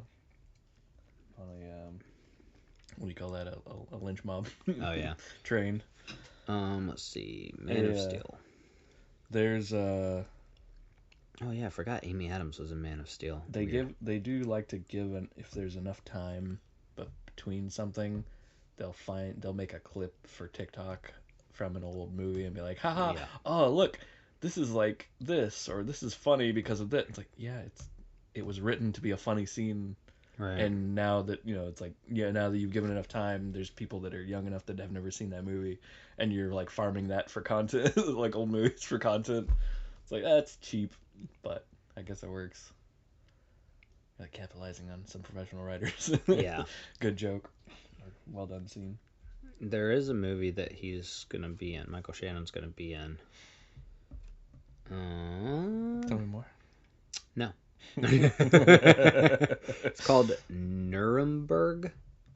No. And it is being directed by James Vanderbilt. It's also got Richard Grant, Russell Crowe, Rami Malek, John Slattery. Is it about the trials? Colin Hanks. It is about WWE WWE. WWE. What am I thinking? Oh my yes, gosh. it's about the WWE. Romany Malik and Russell Crowe from the top rope tag team match. What? Yes. Now I do want to see this movie with Michael Shannon as the announcer. I was not expecting. Like he's the hype man. Yeah. He's the one that's like, and defending. All right, guys. Yeah. Got a match for you here. Yeah. Just super low key WWE. Yeah. He's always he likes to play characters that are just like their eyes. He blinks very slowly and is like you're not sure if he knows where he is, what room he's in, or if he's very high. All right, so a WWE 2, a World War II psychiatrist evaluates Nazi leaders before the Nuremberg trials, growing increasingly obsessed with understanding evil as he forms a disturbing bond with Hermann Göring. Yeah. So, covering real history with maybe if obviously they probably don't have as much info on that. So yeah, this will be like a fictitious angle of that real event. Rami Malek, I guess, is the professor, and Russell Crowe is the charismatic Nazi. So never thought I'd say that sentence. He has played a Nazi before. Has he? Yeah. What was he a Nazi in? Wasn't he a Nazi in Shape of Water? I never saw The Shape of Water. Oh. But that's also Michael Shannon. Have you thought about The Shape of Water? I have. What shape would you say water takes? Hold on. This dude has been in so many things. Yeah. What? Bullet Train? I don't remember Michael Shannon being in Bullet Train. He is an actor. He's an actor. He was the train. He was the titular Bullet Train. He was the titular train. What the heck, dude? This guy is in like 8 things a year. Yeah. No, he gets work. He gets around.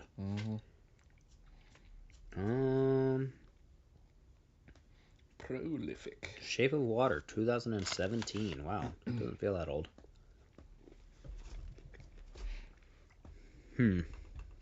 Anyway, I don't remember what I was doing. I'm sorry, I trailed off. I started reading. You brought up Michael Shannon because he came up because in your reels. He was in my reels, and then he's going to be in Nuremberg. Yeah. And Russell Crowe's a Nazi. Things just jump up. Shape of Water.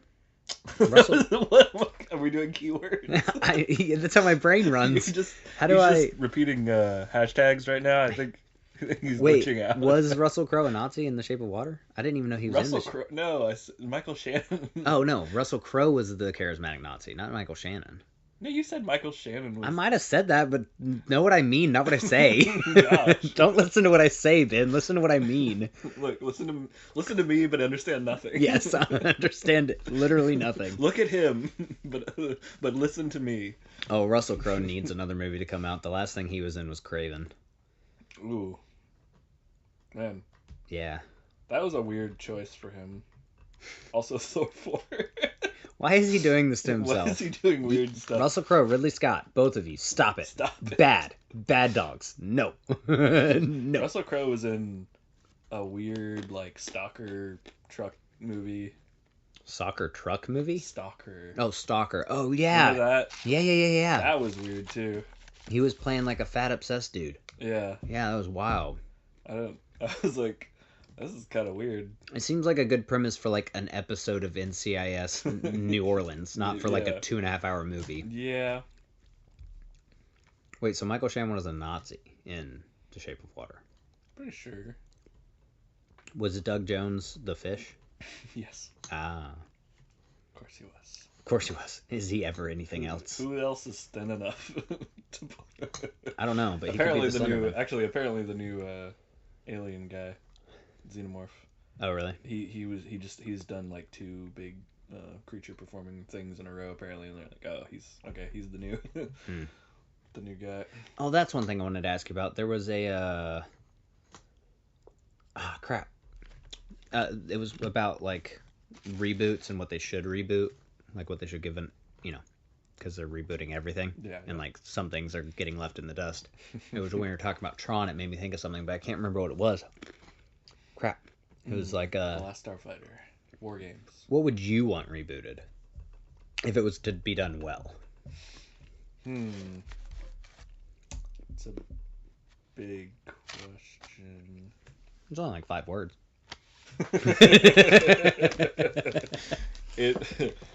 It would ooh.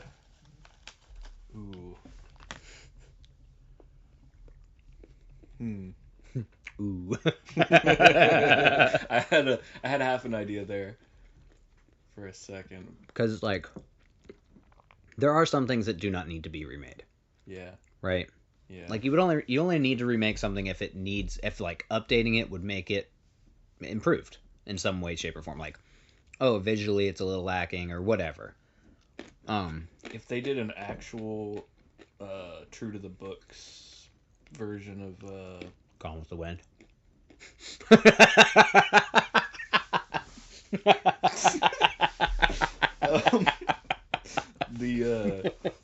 The Mrs. Frisbee and the Rats of Nim, like that is a dark story, but it's very compelling. Yeah. That would be cool. And then, oh, dude, that made me think of the Watership Down. Yeah. I never saw the show for it. The new show, was it a Netflix or whatever? Yeah. I never saw that. I heard it was pretty okay. It was good, yeah. That's also a dark story. But no, the animation, the original animated film was pretty solid too. Yeah, they didn't go all the way with it, but because it was a kids film. Yeah, for some reason. I was like, why did you make that a kids film in the first place? Odd choice, but they're remaking Wuthering Heights. Yeah. Saw that. Yep, there's a backlash for that already too. Oh really? Yeah. Why? They were like, it was too horny of a trailer. They're like, have you read Wuthering? Yeah. What do you mean? What do you mean? Guys, I think you missed out on something in the first couple rounds. But yeah, there's shoot. What's that other book that needed that was on like the list forever for things that needed to be adapted. Shoot, what is it called?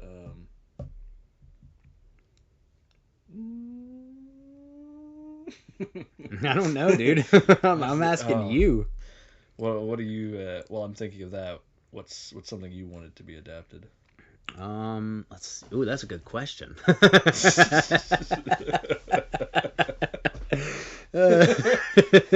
right. Like, climb off of your little pedestal there. No, I wasn't prepared for that. That was a good. You're like, I don't know. What do you think? Yeah, I don't know. Well, I'm thinking, what do you think? I don't know. What do you think? Oh man, that's funny. That's funny. I'm funny.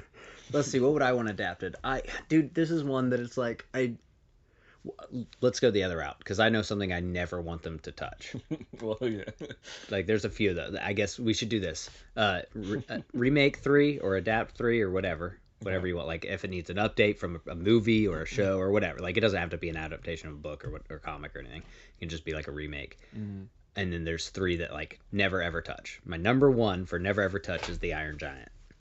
Yeah. Don't touch that. It doesn't need to ever, like, I know it's coming. Hey, you know what they're adapting? No. Yeah, they're gonna, because the Pixar movies are coming. They're about to do all those. Like, we just watched WALL-E the first time. Lane had never seen it. I know. I was very proud of that one. That was another one that I was telling you, like, sometimes you pick your phone up during movies. Nope. No. Dude, I watch every second of WALL-E pretty much. Yeah, no. Well, there's a couple times I had to answer my phone once, but, dude, I love WALL-E. WALL-E's probably one of my top 5 animated films of all time. It's really good. I love WALL-E. But yeah, so that would be number 1 on my list for do not touch. Do you have one that you know, like right off the bat? No, never touch it. Stay away from this IP. Pretty sure I do. Yeah, we've talked about that occasionally, for sure. Like, I mean, don't touch The Princess Bride. Yeah. Please. Yeah. That does not need to be remade. It can't be remade. That's a pretty well held, like pretty broadly, like everybody agrees with that one. You know what I found out the other day? What's it called? Oh my gosh, The Wizard of Oz. You know when, like right before the one that we know as The Wizard of Oz came out, there was like 7 adaptations within 5 years or something. No. Yeah. Really? And I was like, that's crazy. Like they were wearing it out apparently. Wow. To the point to where like there was a little bit of a presumption that one wouldn't do well because it was kind of fatigued. Yeah. And then it ended up obviously being pretty good. I mean, yeah, that story, Frank L. Baum, like it had been adapted, yeah, for sure. Yeah, a like bunch of in times. Different ways. Yeah. For a lot, and like that's one of the stories that in Alice in Wonderland had in different cultures, like everybody, like they're just broadly loved by everybody. In like Japan adapts like Alice in Wonderland like twice a year, every year. Like it's just such a great idea, I guess. And they want to just, what can I do with that? You know, how can I twist that? Yeah, it's pretty twisty turny. You can do a lot with it. Yeah, make that interesting. It's like it's so good already. Yeah. I would say something like, oh shoot, I had another one. Oh, sorry. What was the other one? It'd have to be something very below it, like Monty Python probably, and the Holy Grail would be hard. Yeah. You couldn't remake that and be very good. I would say Naked Gun. Definitely. I mean, I would agree with that, actually. No, actually, there's no way you can capture that original. I heard the new one's pretty funny. Like, people are saying that it's so good, and it's like that. It just doesn't make any sense. Yeah, I know. To my brain, like it's probably just because we're so comedy deprived as a culture. Maybe, but like, because like, when's the last laugh out loud comedy I've seen from it? It's and not the that people funny. Behind it are all modern, like poop jokes and stuff, and it's like. Yeah. Sure, that's a type of humor, but that's not what the original thing was about. I did see the bar scene clip. Did you see that one? Where he's like, the bartender's like, "Oh, you don't remember who I am. You killed my brother." And he's like, "That could literally be thousands of people." And he's like, "You shot him in the back as you ran away." He's like, "Hundreds." And then he's like, he was white. He's like, "Oh, you're so-and-so's brother." I was like, that's actually pretty funny. But other than that, all the other clips I've seen were not that. Like, it's just not. It was the lollipop girl bank job scene. It was the like all of them crying at their father's humor murals. Was like literal stuff and puns. Oh, dude, the visual gags, like that's the what $10 bill or whatever. The like. He's like, do you know? Have you seen this person I'm looking for? He's like, I don't know, maybe sweet. Yeah, and then he's like, it goes like back and forth. Like, dude, that stuff's so funny. That stuff is, it's very you can't humorous. Like, yeah, I was joking when I said Naked Gun, but now I'm actually thinking like, yeah, you would never need to remake those. You can't remake that.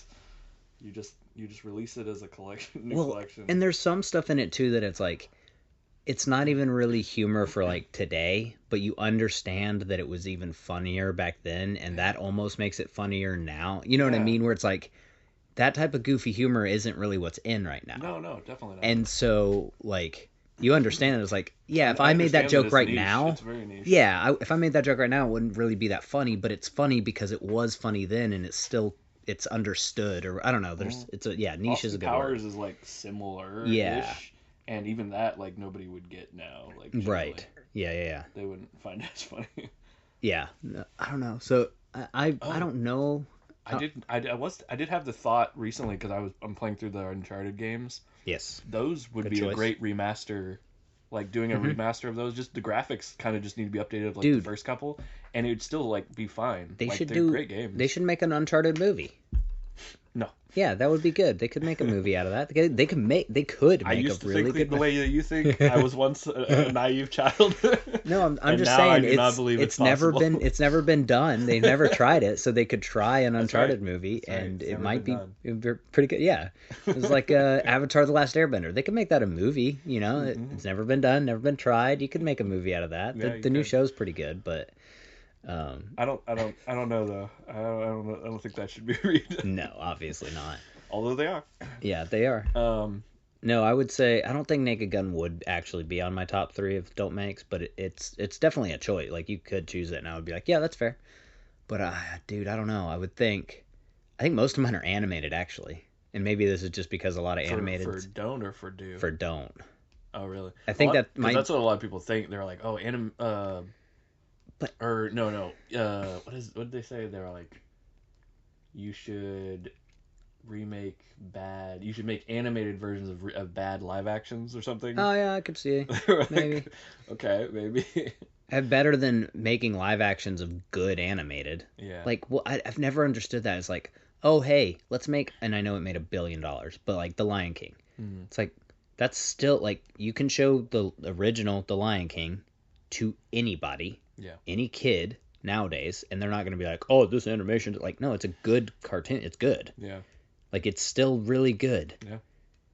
You know what? I don't know. And so it's like, oh, let's make a worse looking live action version. It's like, I don't know. I can understand like the Snow White, and I can understand some of the Cinderella ones, or the princess ones where it's like humans. Yeah. But like the Jungle Book.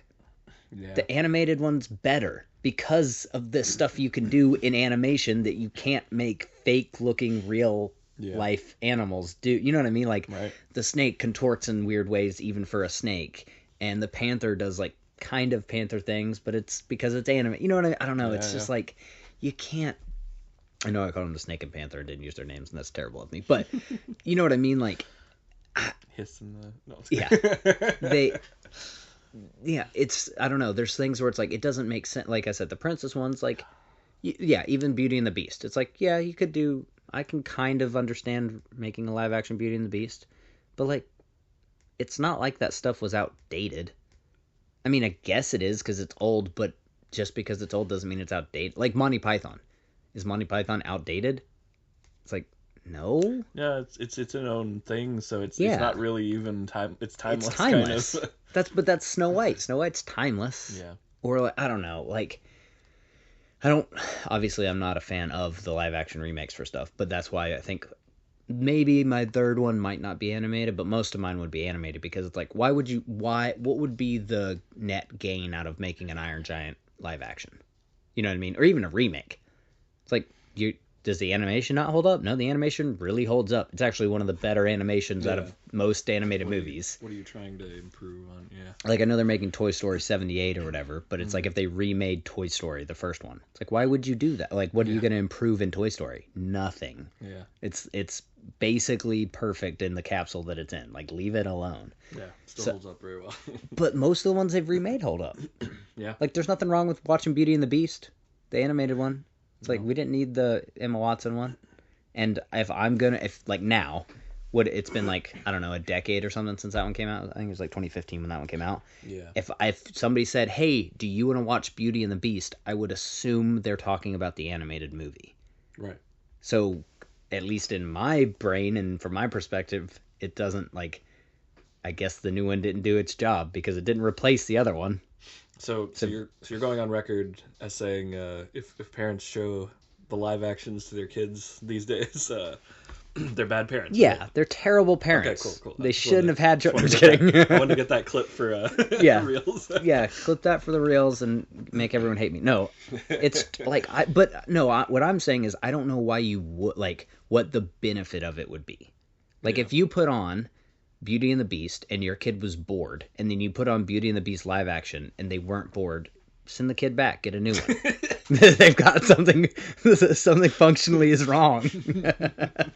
No, but mommy, daddy, I can only comprehend things if they're people. Yeah, no, but you see what I'm saying? It's like, I don't know, at least a little kid. I don't know kids that, like, hey, I'm going to put on this animated film. Oh, they're not entertained. Let me put on the live action adaptation. Right. It's like, that's not working on any, or better yet, The Lion King, where there's not a single human character. Like, I want to watch Mouse Hunt or something, you know? Yeah. Or, no, oh man, we might need more than 3. But, like, that's not, like, Fievel Goes West. Yeah. You know what I mean? It's like, what, the animation doesn't, the animation's great. Yeah. Go watch it right now. We do not do a live action. But you see what I'm saying? It's like, I don't understand. Yeah. It hasn't, like, I guess it's worked because they've made billions of dollars. But I promise you, if any of the people who, because I didn't go see the live action Lion King.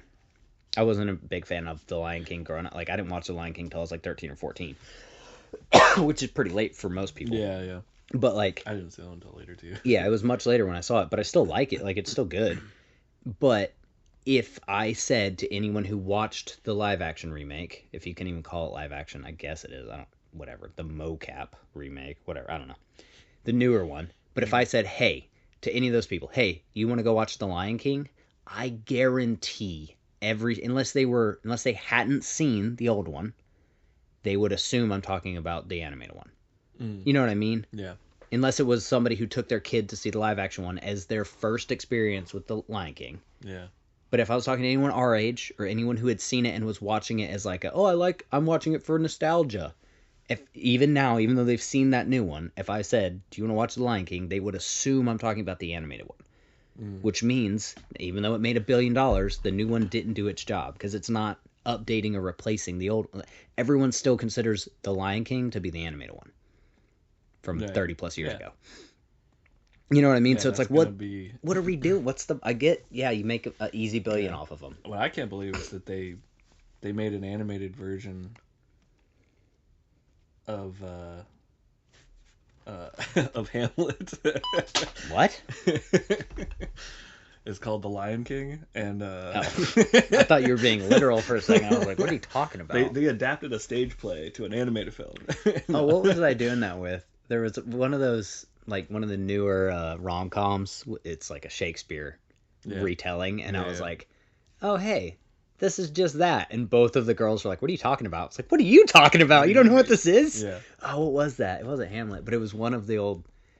It was 10 Things I Hate About You. Yeah, it was something like that. I mean, obviously, no, it was like a newer one. But it was that, but it was the same idea where it was like a modern adaptation. There's a ton of them. Because there's 1 billion of them. But man, it was newer than 10 Things I Hate About You. But it was one of those. And I was like, oh, this is just that story. And they were like, what are you talking about?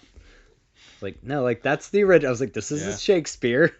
He came before the movies. Well, so also Jungle Book, I was just thinking about it. That was a book, and then it was a live action, and then it was a Disney animated. Oh, you're right. Yeah, because did you ever see the original live action? I did. Those are really good. Those are good. And then there was like a sequel that he did, but it wasn't very... no, the sequel's not very good. But again, the animated's better.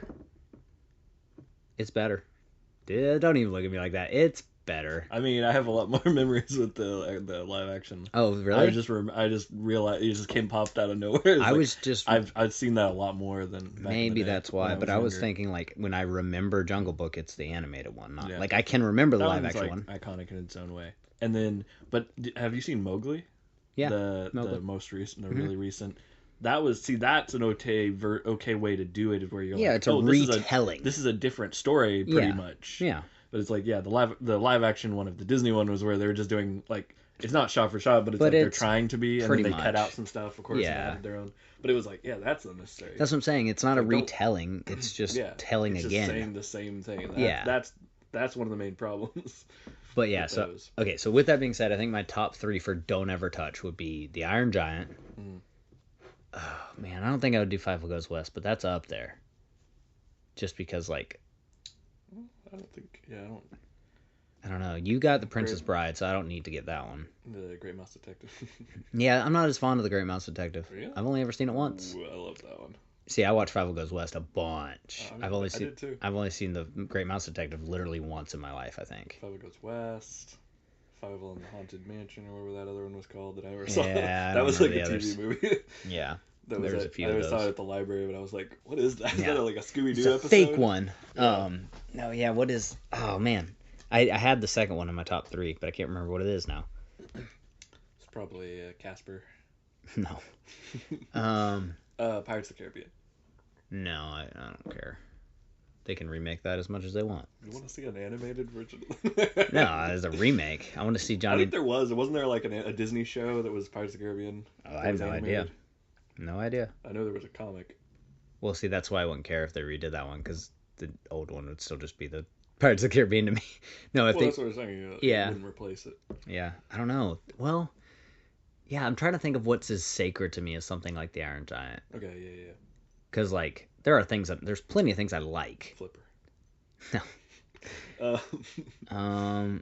Actually, like Free Willy is what I was thinking of. That's a pretty good, like, I don't know. I guess you could redo that one, but like, what? You just have Tom Holland in it. It's just the same story, but Tom Holland's the lead. Free Willy. Yeah, as the killer whale. I don't know. I'm trying to think of something from my childhood that I really am attached to. Star Wars. If they ever made like sequels or prequels to the Star Wars movies, that could be problematic. That could be bad. Especially if they like erased an entire extended universe to do that, and then they made terrible ones. That would not be good. But I don't know why I even thought of that. No, they wouldn't do that. Yeah, no one would do that. That would be crazy. Way.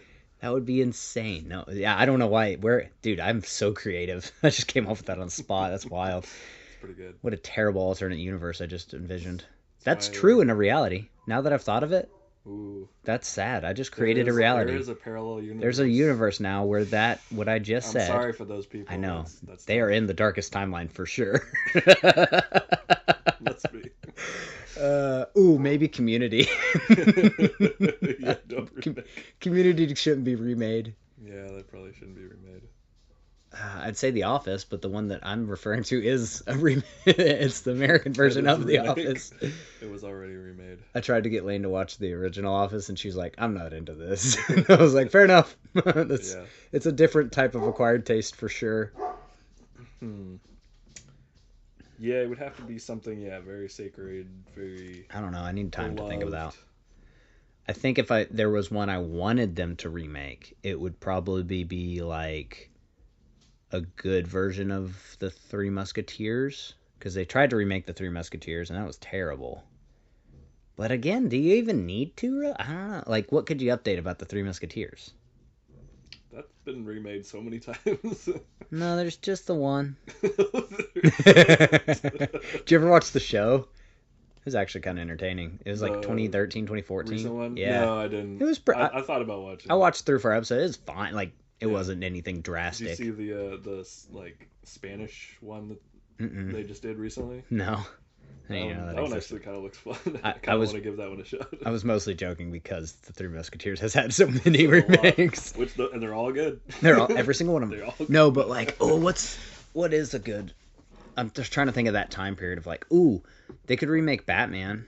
That could be good if they ever relaunch that. Cause they would never do a remake of Batman. That's. You don't think they could do a Batman? I don't know, dude. They've only done it like 7 times. You could do the story, like you could bring back Michael Keaton. Think about this. Animated Batman. Or you could do a Batman Beyond and bring back Michael Keaton. What? You could do a Batman Beyond. Yeah. And you could bring back Michael Keaton as Batman. Yeah.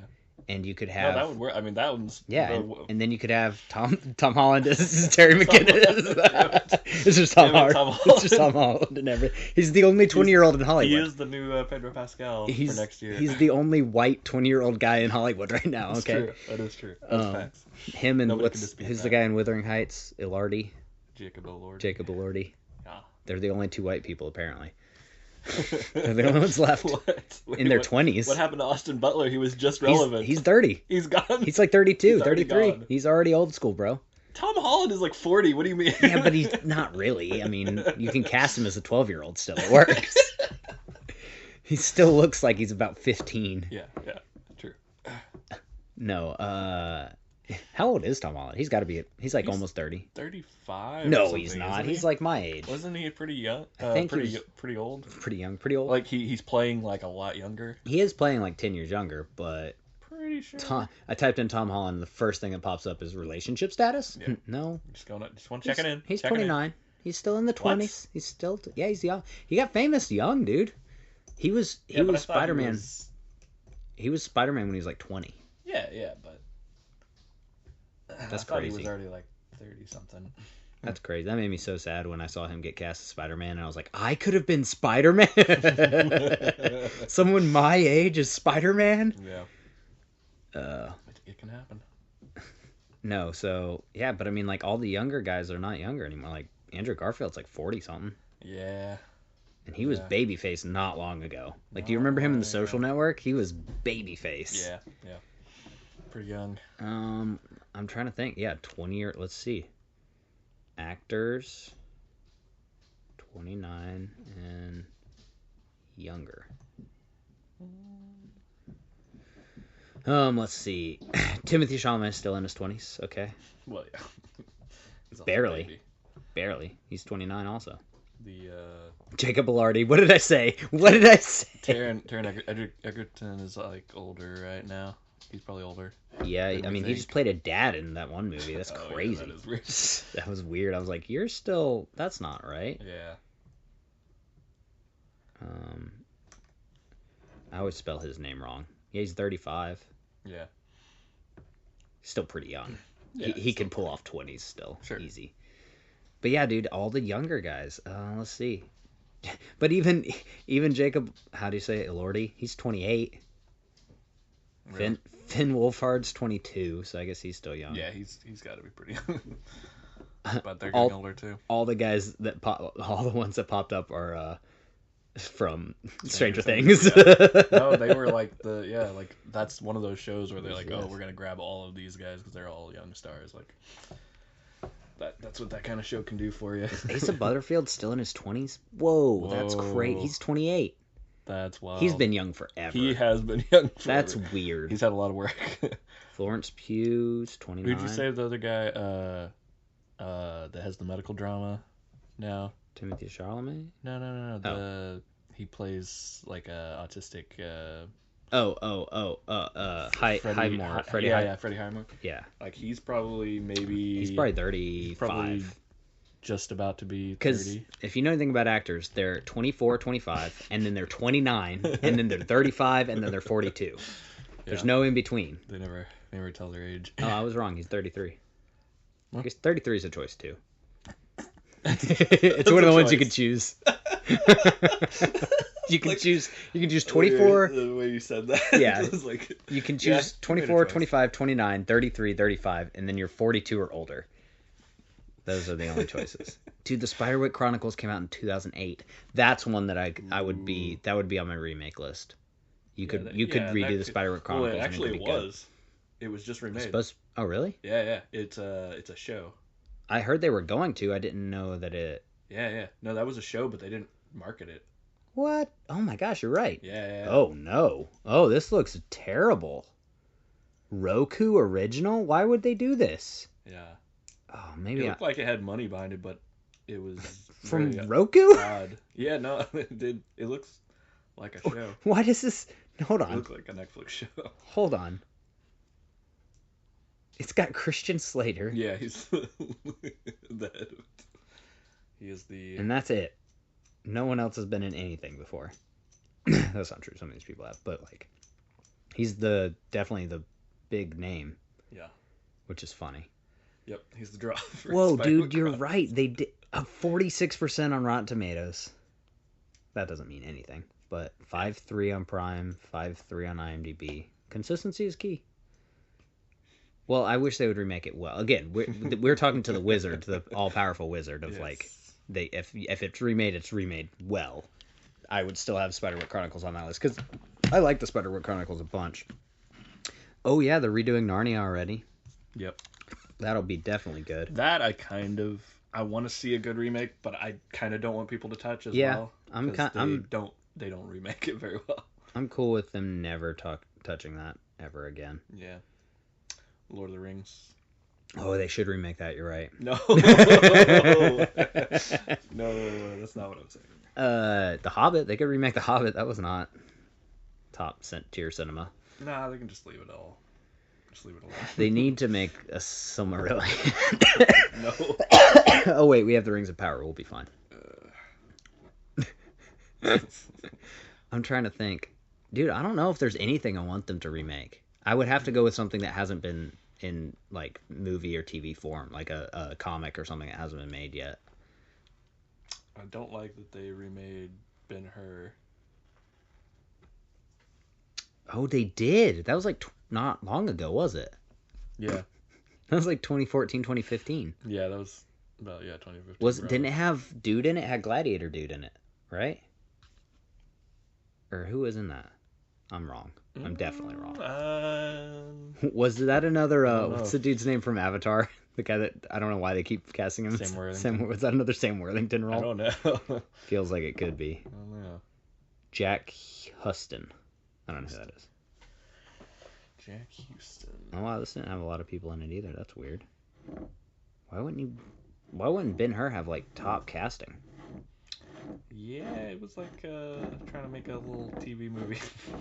Dude, this guy's been in not much either. I mean, Boardwalk Empire, House of Gucci, The Longest Ride, Mayfair Witches, and Ben-Hur.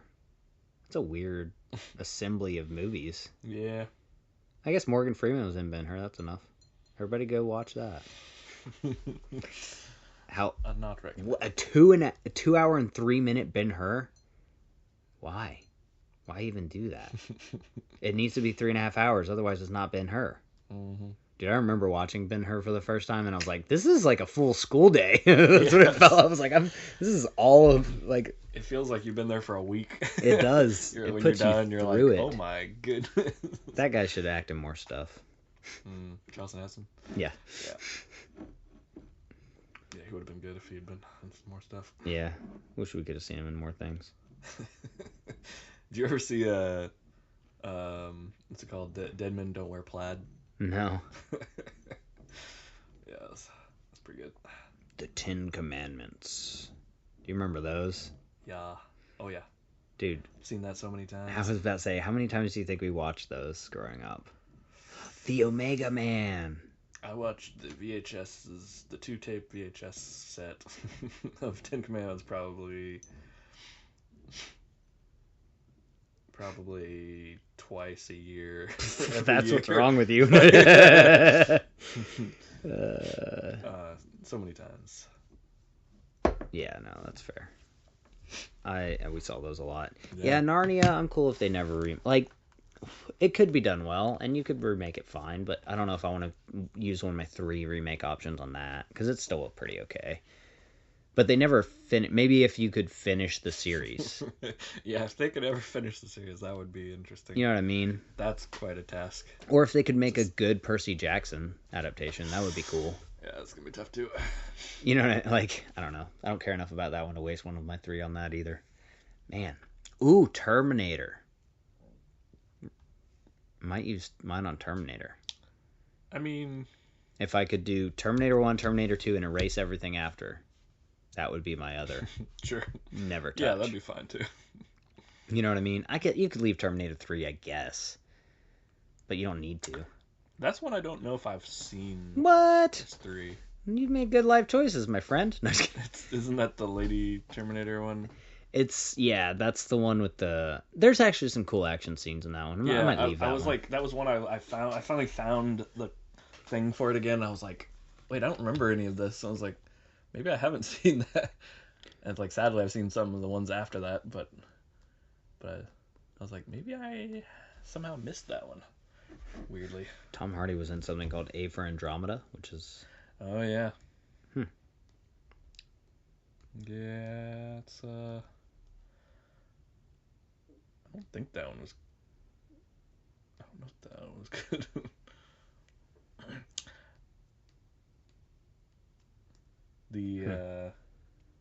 I didn't like... One gave me a weird feeling was Existence.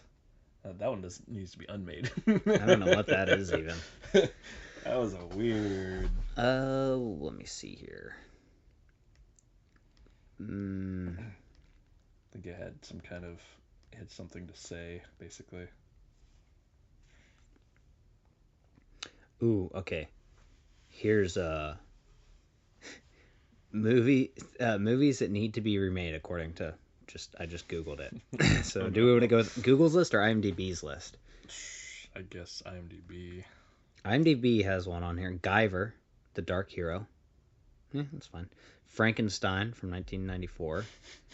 Oh, Ben, you're going to love this one, buddy. Are you ready for their number 3? Are you ready? The Rocketeer. It's number 3 on their list. It needs to be remade. I mean, it would be fun to see stuff from that world, but yeah, you can't remake that. This one I agree with. Spawn. They could remake Spawn. I'd be cool with that if they did it. Like I said, you give the wizard. Yeah, they've been you get one wish from the wizard. Trying to figure that out. Spawn would be fun. You just get Michael J. White. It's fine. Just get him again. He can still do it. Yeah, he can still do it. He's only like, what, 50? Yeah. Yeah, he's born in 1967. Yeah, he's fine. Get John Leguizamo back too. Who cares? Have him play the same role. Just remake it shot for shot. 50. Oh, that's weird.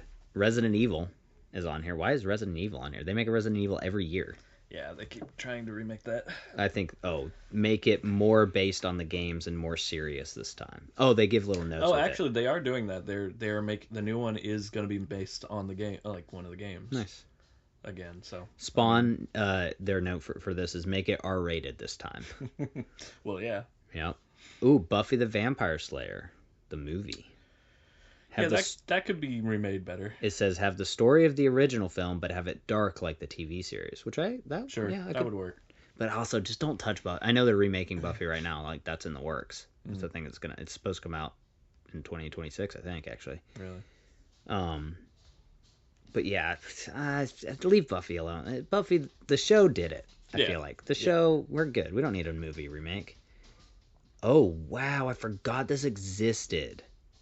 That's probably a good sign. That could be remade then. Oh man, the 2000 Dungeons and Dragons with Jeremy Irons. Yeah, that wasn't remade. Yeah. Yeah. Marlon Wayans. Remaking the movie, but based on the 1983 cartoon. He could. Oh. That's an idea. That would work. Ooh, Flash Gordon. You could remake Flash Gordon without doing serious damage, probably. Yeah. Could be updated. Why haven't they done that? That's kind of... People don't know who that is. Yeah, it's weird. Why is this one on Battlefield Earth? No. Why would you do that? No. Masters of the Universe. I feel like they just kind of did that. Oh, this... Yeah, This is what I would use mine on. Are you ready? Okay. I'm skipping down the list one. We'll go back up. But Aragon. Okay. We were talking about that a little bit earlier. I would remake Aragon. Again, you get a wish from the wizard. It's going to be made well, Okay. It's a good adaptation. I would use it on Aragon. Because I never really understood why they didn't do more. Hey, we didn't... Look, we didn't say that... We were saying we want to give something a chance to be remade. That doesn't mean it's going to be remade well. That is never guaranteed. Well, no, this but scenario... it's something you think the scenario should be remade. The scenario is you have 3 wishes. You can ask the wizard. You can't guarantee that it's going to be good. Yeah, you're asking the wizard. He's all powerful. You get a wish from the wizard. We've changed the criteria. Or the genie.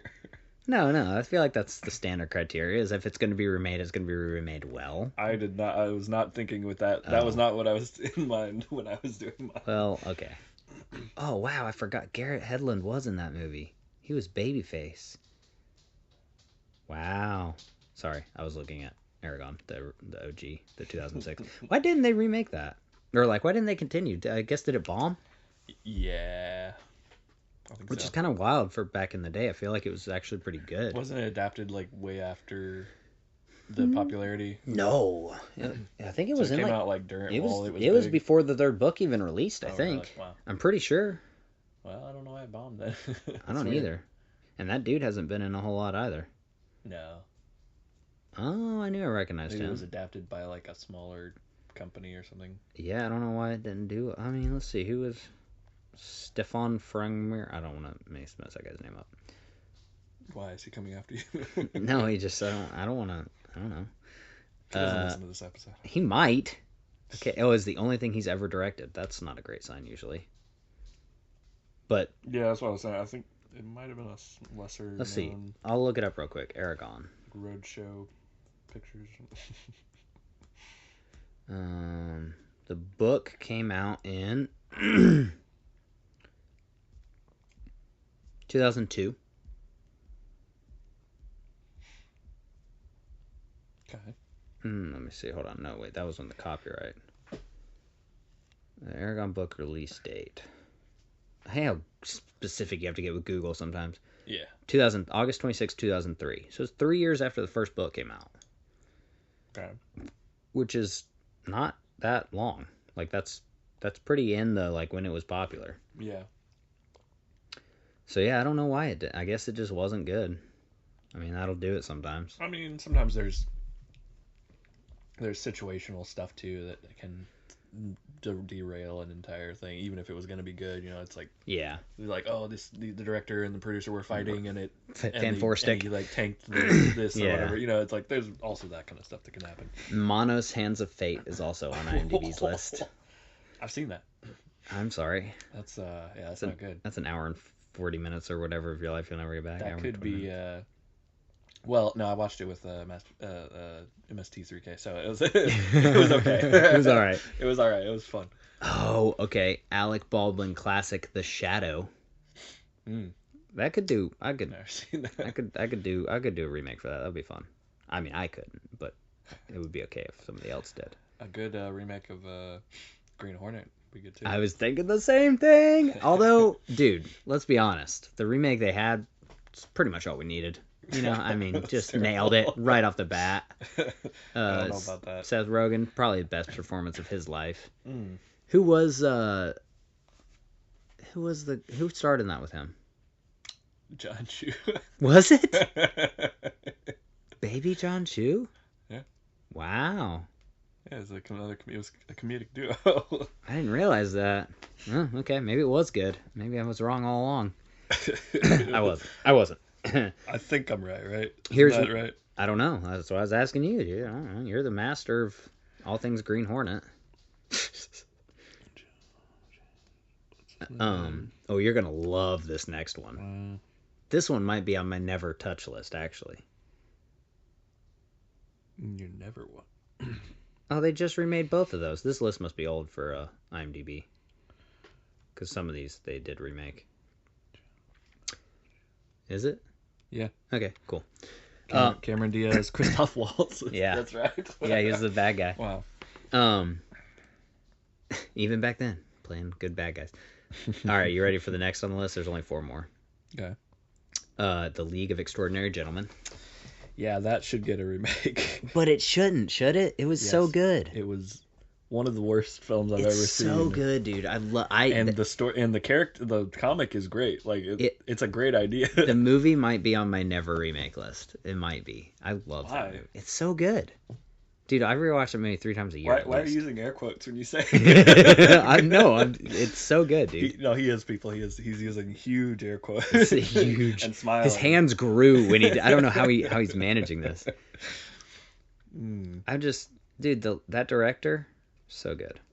Blade. Name him. Name 3 movies that he's directed without looking. I only know 2. He did Blade and League of Extraordinary Gentlemen.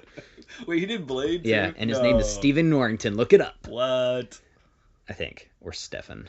I don't know what his name is, but it's Norrington. Okay, the last 3 on the list are Waterworld. I don't think that needs a remake. That's pretty good. I think it's perfectly fine as it is. That one I'm being sarcastic. League of Extraordinary Gentlemen can actually be left alone. It's a perfectly fine movie. Ben is a snob.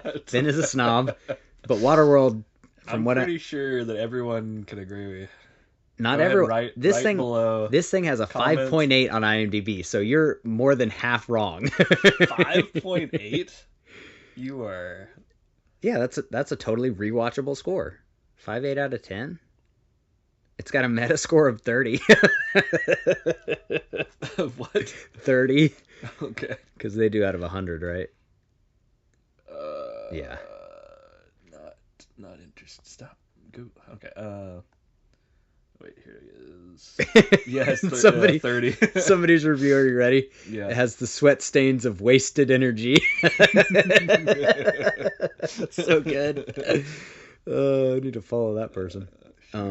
Okay, the last 2 on the list. Super Mario Bros., which we did get a remake, but this is talking about the 93 movie. And which one? Super Mario Bros. The 93. Yeah. Yeah, but they did this. That's why I said this list must be old, because some of these have been remade. And then their prayers got answered again with this last one, Red Sonja, because that just came out, the new one. Top tier. Listen, when I was talking about earlier, top movies of 2025, there not being a lot of competition, that was because I slightly forgot about Red Sonja and the Conan. No, Conan the Barbarian could be remade. Conan could be, but no, Red Sonja and War of the Worlds with Icebrick. Say her name one more time. Red Sonja. Why do you keep saying it like that? Because I was waiting for you to respond. You were looking at your phone. No, I heard it every time. I was just like, "There's no way. There's no way he says it that way." I was going to take it as far as saying Conan, but you looked up before I said it, and then you said Conan first. Mm-hmm. But I forgot Arnold Schwarzenegger was in that movie. Oh, that's the only thing. I don't think I've ever watched the whole thing. I think I just knew it existed and was like, yeah, I don't think I've seen the original either. But yeah, Bridget Nielsen. That's right. Wow. I don't know anything about that. I mean, I know this movie. Here's but... the League of Extraordinary Gentlemen reviews. Does it care about its source material? No. The League of Extraordinary Gentlemen takes an interesting story and concept and insults the audience's intelligence with how low and stupid it can go. Well, it hit its target audience right where it was supposed to, because I think that movie should never be changed. I'm just kidding. And you're willing to die on this hill. No, I don't care. I know you feel strongly about it, so I'm taking a stance. Yeah, I suddenly remembered how poorly I thought of that film. I genuinely, I'll watch that movie anytime. If someone's like, hey... It was one where I was like, I can't believe I wasted that time watching that. Oh, this is honesty time. I've seen that movie probably 10 times, at least. Yeah, dude, it was one of the ones we had on DVD. And you know what I mean when I say that. We did not have... we had a shelf. We had one shelf. And I'm sorry you had to go through that. I had seen Spider-Man for the 600th time already, and... But now that you've seen films, and you go back to it... I should rewatch it and see. I feel like I watched this not that long ago and was like, yeah, holds up. Why? Because what's wrong with it? I bet you can't name one thing. So they got Dorian Gray all wrong. Oh, I thought they did him. He was one of the best characters. The lines were terrible. The plot goes nowhere. They take a great concept. Hold on. Why is Sean Connery's picture on IMDb from like 1914? What? Why are they gaslighting everyone? They have a picture of him in the womb. Yeah, look at that. Doesn't it look like it?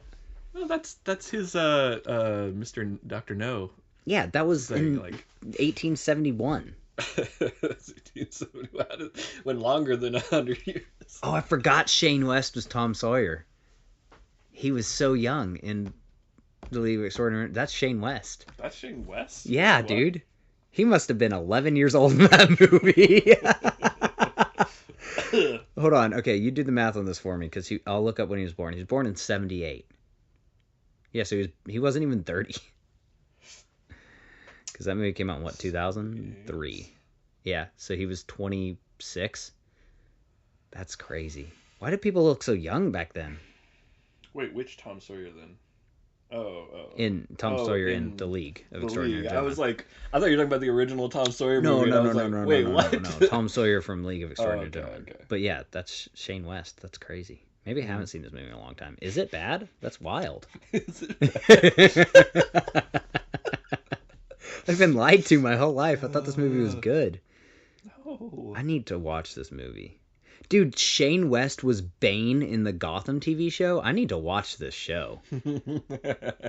How is he Bane? You didn't watch Gotham? I watched the first season. I need to... It's only 100 episodes. I'll just keep watching it. I'll just start over and watch it all again. Now you'll recognize a bunch of people. With my infinite time. Like, yeah. Oh, that's... Dude. Jonah Hex could be remade. Oh, Jonah Hex should be remade. That was terrible. Dude, Spawn and Jonah Hex. DC, okay. You know what? They should just restart the DC universe. They should just restart it and do it well. Yeah. Oh, man, this hurts my soul. Tomb Raider? They could remake Tomb Raider. I'm only saying that because they are doing it. Just joking. That hurts my soul. Oh, yeah, Nikita. That was a good show. Yeah. Yeah, there you go. You could do like a list of shows that could get adapted to movies. You wouldn't want Nikita as a movie, would you? Well, actually, you could do. I mean, you could do like a Bourne style Nikita. There was already a Nikita movie, but no, I'm sure there was, but I'm saying you wouldn't want it as one. Yeah, you could though. It's the same type of thing, like you're saying. Yeah, Bourne, like it's that style of. Okay, so sorry, since we're on the Shane Black tour, and by we I mean me because I'm on his IMDb page right now. The League of Extraordinary Gentlemen or A Walk to Remember? Which one would you rather revisit? Also, he was in Ocean's 11, by the way. Walk to Remember, then. Wow. That's sad. He was in Ocean's 11? Probably everybody was. Yeah, but... They had so many cameos that I probably don't... Oh, you know who I think he was? He was the bad poker player. He was one of the dudes in the poker room, I think. No, that was... Shoot, what's that guy's name? He's in Entourage. Oh, wasn't he the guy that was like? Well, there was like a table. Well, yeah, it's probably. So yeah, that's true. He was probably at the table because it was people supposed to be playing themselves, like famous idiot people or whatever. True. Like they were supposed to be famous guys who were bad at poker playing themselves. So Shane Black might have been. What was the guy's name in that? Dude, Dracula 2000?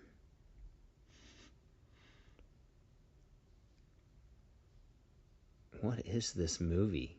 Can we watch this right now? Hey guys, this podcast is turning into a watch along of Dracula 2000. Dude, Christopher Plummer? What? Omar Epps? I have no idea how to say that guy's name, but I recognize him because he's in a bunch of stuff. You know what I mean? Oh yeah. Dude, you know what I peeked at the other day? I took a swing at was the Terminalist spinoff. And I'm pretty sure one of the side characters in it is one of the Hemsworth brothers. Really? Yeah, it is. Luke Hemsworth. Yeah. I knew it. I knew I recognized him. The only reason I know him is because of Westworld. I'm pretty sure. Yeah. Joshua Jackson. Wait, what? That's who was the guy. He was one of the guys in the poker game that I recognized. Is Shane Black one of the guys in the poker game? Oh, I bet he is. Speaking of Luke Hemsworth and Westworld, real quick, what happened to that show? Did you finish Westworld? Yeah, I didn't. I fell off hard. It went a different direction in that last season, but there was still some good stuff going on. But yeah, it was way different. Yeah, where it began, it was pretty strong for a couple of seasons, and then those first 2 seasons were some fun. Changes. I was pretty much all about those first 2, but it was still fun to finish. But it definitely didn't finish probably where they were wanting to originally do. No, I don't see him in the cast. Is he just like a cameo? I don't know. It just says Shane Black as Shane Black, so probably. I see Shane West. Or sorry, Shane West. Did I say Black? Yeah. I meant Shane West. Oh, yeah. Shane West is Shane West. I'm an idiot. Don't listen. Dude, don't listen to what I'm saying. I'm like, it makes sense. Shane Black would be, I don't know. No, I was talking about Shane West because I was talking about League of Extraordinary. If I ever said Shane Black in this podcast, I obviously meant Shane West. Everyone but you knew that, okay? David Leitch was in it. He was a security guard. So this is back when he was just a stuntman. Security guard, ex-bagman, and now he's an actual credit. That's fun. They're like, oh yes, retroactively, this guy Topher Grace was in the poker game. Yes, that's who it was. That's right. Yep. You're right. That's funny. Because I knew they called one of them by their actual name. It's like the Don Cheadle was in. Well, he's just in it. I can't believe I was saying Shane Black. I'm such an idiot. Okay. Don't ever listen to anything I say. No, there's what's the guy? I wouldn't watch a movie that Shane Black's in. Speaking of, you want to watch Kiss Kiss Bang Bang? Just kidding. Sure. Yes, right now. Let's do it. That cannot be remade for sure. Ooh, that's actually a good point, dude. Remake that. No, it's what's it called? Mary something. It's about the lady that like set up those secret poker games in New York for a while. No idea. But that movie has a bunch of A-listers playing like other A-listers. Oh, nice. Versions of like real actors that used to be in these poker games. It's just Matt Damon playing Ben Affleck and Ben Affleck playing Matt Damon. And it's some pretty funny stuff. So like Michael Cera plays who's the person that's supposed to be, I think, Tobey Maguire. Oh, nice. And yeah, it's pretty entertaining. Yeah, I could see that being fun. Okay, so let's get this knocked out real quick. Our top 3. I just realized how long we got sidetracked for. That was a while. Our top 3 for Don't Ever Remake. We can merge the 2 of them, so we don't have to sit here forever. Okay. I think we both agree the Iron Giant. We both definitely agree on Princess Bride. And then what was the other third one that we came up with? To Don't Ever Touch. Don't Ever Remake. Was it Terminate? No. Because they've already kind of ran that into the ground. We said a bunch of things. We did. That's why I was like, we just got to do it. We just got to name. So, Iron Giant, we both agree on. Princess Bride, we both agree on. Yeah. And, man, there's got to be one more. What was the other one you said? There was one that came out. It was like 2000. Oh, The League of Extraordinary Gentlemen. They don't need to read. No, okay. Well, that brings us to things they should remake. So, number 1 would be League of Extraordinary Gentlemen. They could remake that one. and do it well, hopefully. What was the other one? I feel like the other one was a TV show or something. No, was it a movie? No, I think it was a movie. Okay. Green Hornet. Right? Was that it? No. You said that, but I mean, it could be. That's not high profile. It doesn't have to be. It's not super important. How dare you? Okay, so well, I mean, neither is League of Extraordinary Gentlemen. That's not high profile at all. But for us, it means something. Yeah, I mean, that wouldn't necessarily be. Oh, it wasn't Waterworld. It was the other one. There's another one that was on that list Avatar. That I was like, actually, yeah, Avatar. No, Avatar could be on the list for never. Yeah, I know the live action. Like I rewatched the first season of the live action, and it was fine. It didn't need to be made. It was fine. Oh, the new. Oh, that Avatar. Yeah. Oh, man, what was it? It wasn't The Shadow. It wasn't Waterworld. I feel like there was one on that list that I was like, oh yeah, that's actually a pretty good one. It wasn't Red Sonja. Spirit. No. Oh, Spawn. Spawn could be remade. Yeah. I feel like that's a good one to put on the list. Oh yeah, the DC. That's where we got. We were just like redo DC, and extend it. Except for Blue Beetle. That's fine. Yeah, no, that would be on the do not ever touch list for sure. That movie's perfect, just the way it is. That movie's that is word for word what James Gunn said. Is it? Yeah. That movie. He was like that stays. That's fine. That movie is what all the Iron Man fans wished Iron Man could be.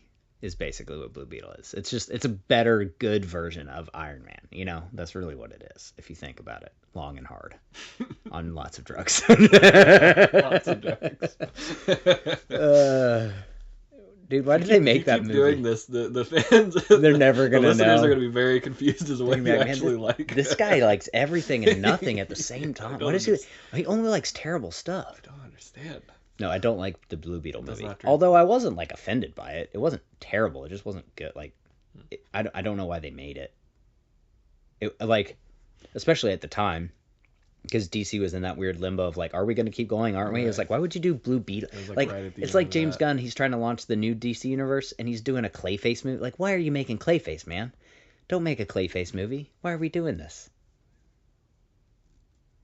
I don't.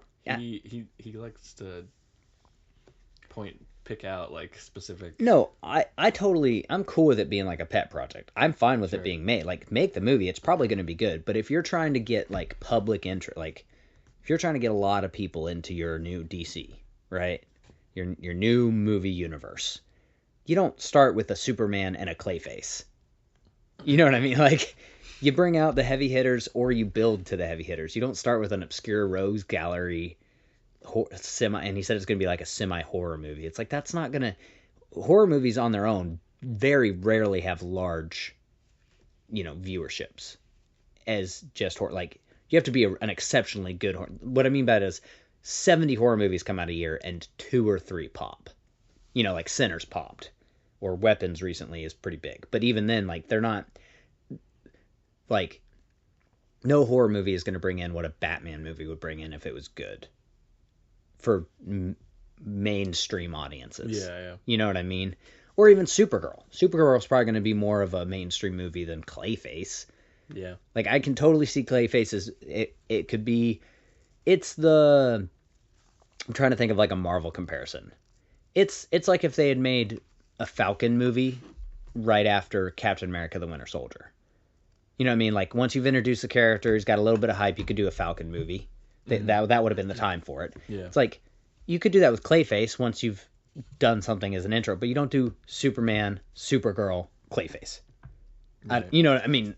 Not you don't, because he's going to, and who am I to say not to? But it just seems weird that you would go in that order of, like, you're not going to release a... kind of random. Yeah, you're doing, like, a Green Lantern show, but you're not touching Wonder Woman yet, but you're not touching, like, Batman yet, and you're not touching on... Like, I don't know. I feel like you would do like a Nightwing spinoff before you did Clayface. Like, yeah, it's almost as obscure as doing like, oh, we're doing a Man-Bat movie. It's like, what? Why? You know what I mean? Like, we've had no introduction to this. We don't know who he like.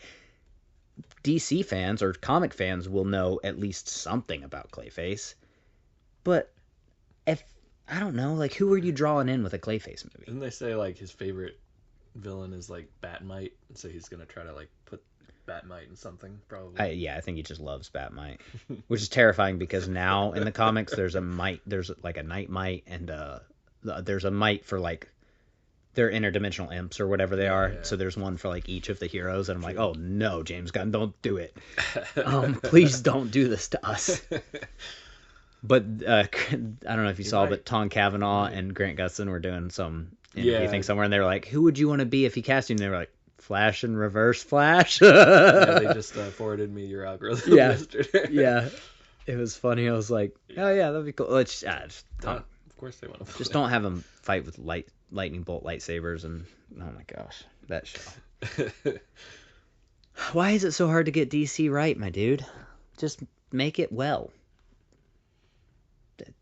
It's a big ask, apparently. Apparently, like, it's not really. Here's what you do. If you're going to do a Titan show, you do a cool, intriguing Nightwing first. Like, you do a Robin, then you do a Nightwing, then you do a Titans. Okay. That's what you do. Or you do a young Titans, like Teen Titans, like the animated Teen Titans. You don't do this weird in-between of, like, Robin's not Nightwing yet, but he's Robin, but he's starting the Titans, but they're not the Teen Titans because the only teen on the team is Raven, and then later Beast Boy, and then Starfire's 40, and it's just like, I don't know, man. I was so hyped for Titans. I was so excited because I love Dick Grayson as a character, all-time favorite, and I was so disappointed, so greatly disappointed. I still, like, I was on the hype train of the point where the first trailer released and there was, like, the F Batman line, and I was still like, we'll see.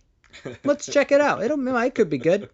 Whereas everybody else was like, oh, this is not going to be good. I was like, no, give it a chance. Yeah. Watch the first, like, 4 episodes. Like, it'll get good. It's fine. It'll be, yeah. And then I got to episode 8 and I was like, I can't anymore with this show. And I watched every episode of that TV show. I finished that show.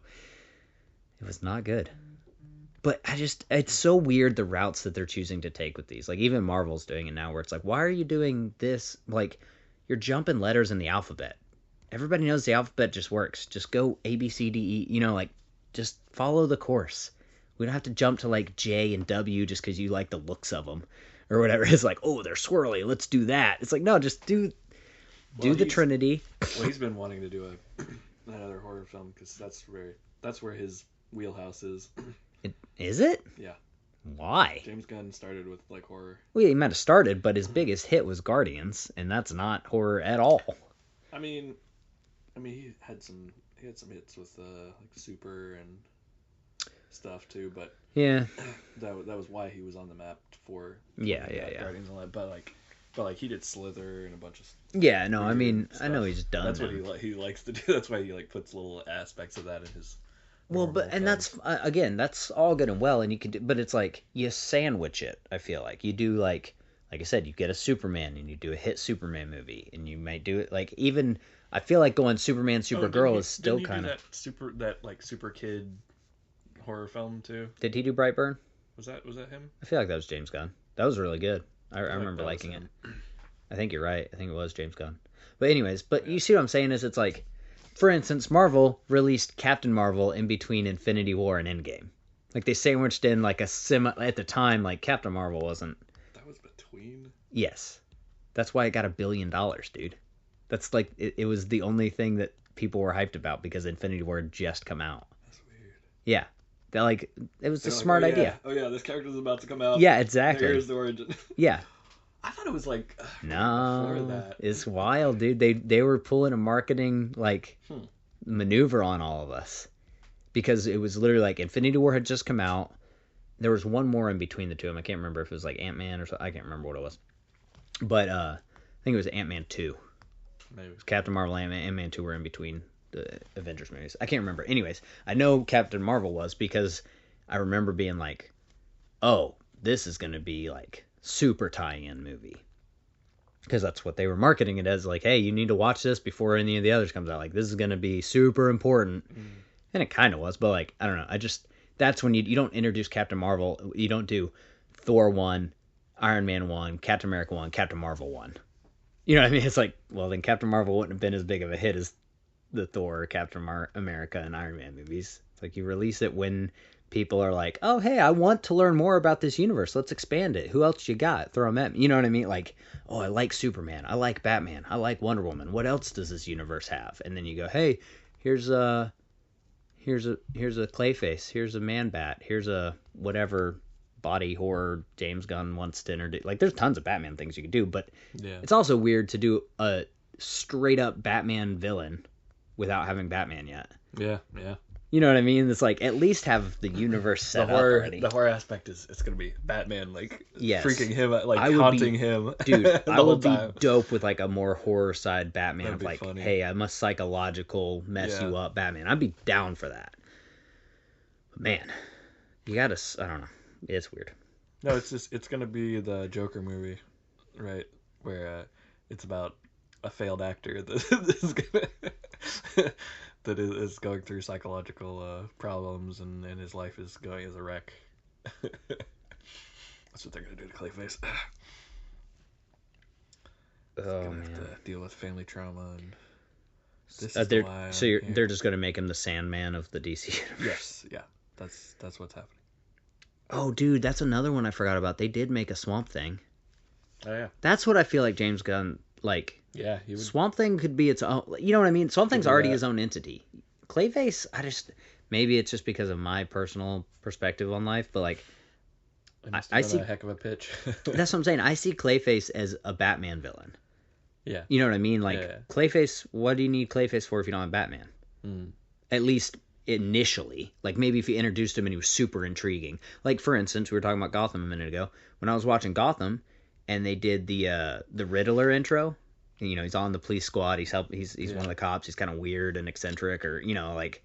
But if you know who Enigma is, then you're like, oh, he's the Riddler. Like, how are they gonna do that? He's on the cops. He's one of the good guys. Yeah. And that was fun. But they introduced him that way. They weren't just like, hey, here's Riddler as a character. Here's a Riddler show, or you know what I mean? It was like, but if they had done a spinoff that was just about Riddler at the time when they had. You know, when he was in between good and bad in Gotham, like a sub miniseries or whatever, I've been like, I would have watched that. Yeah. Because I was intrigued, like I was already into the character.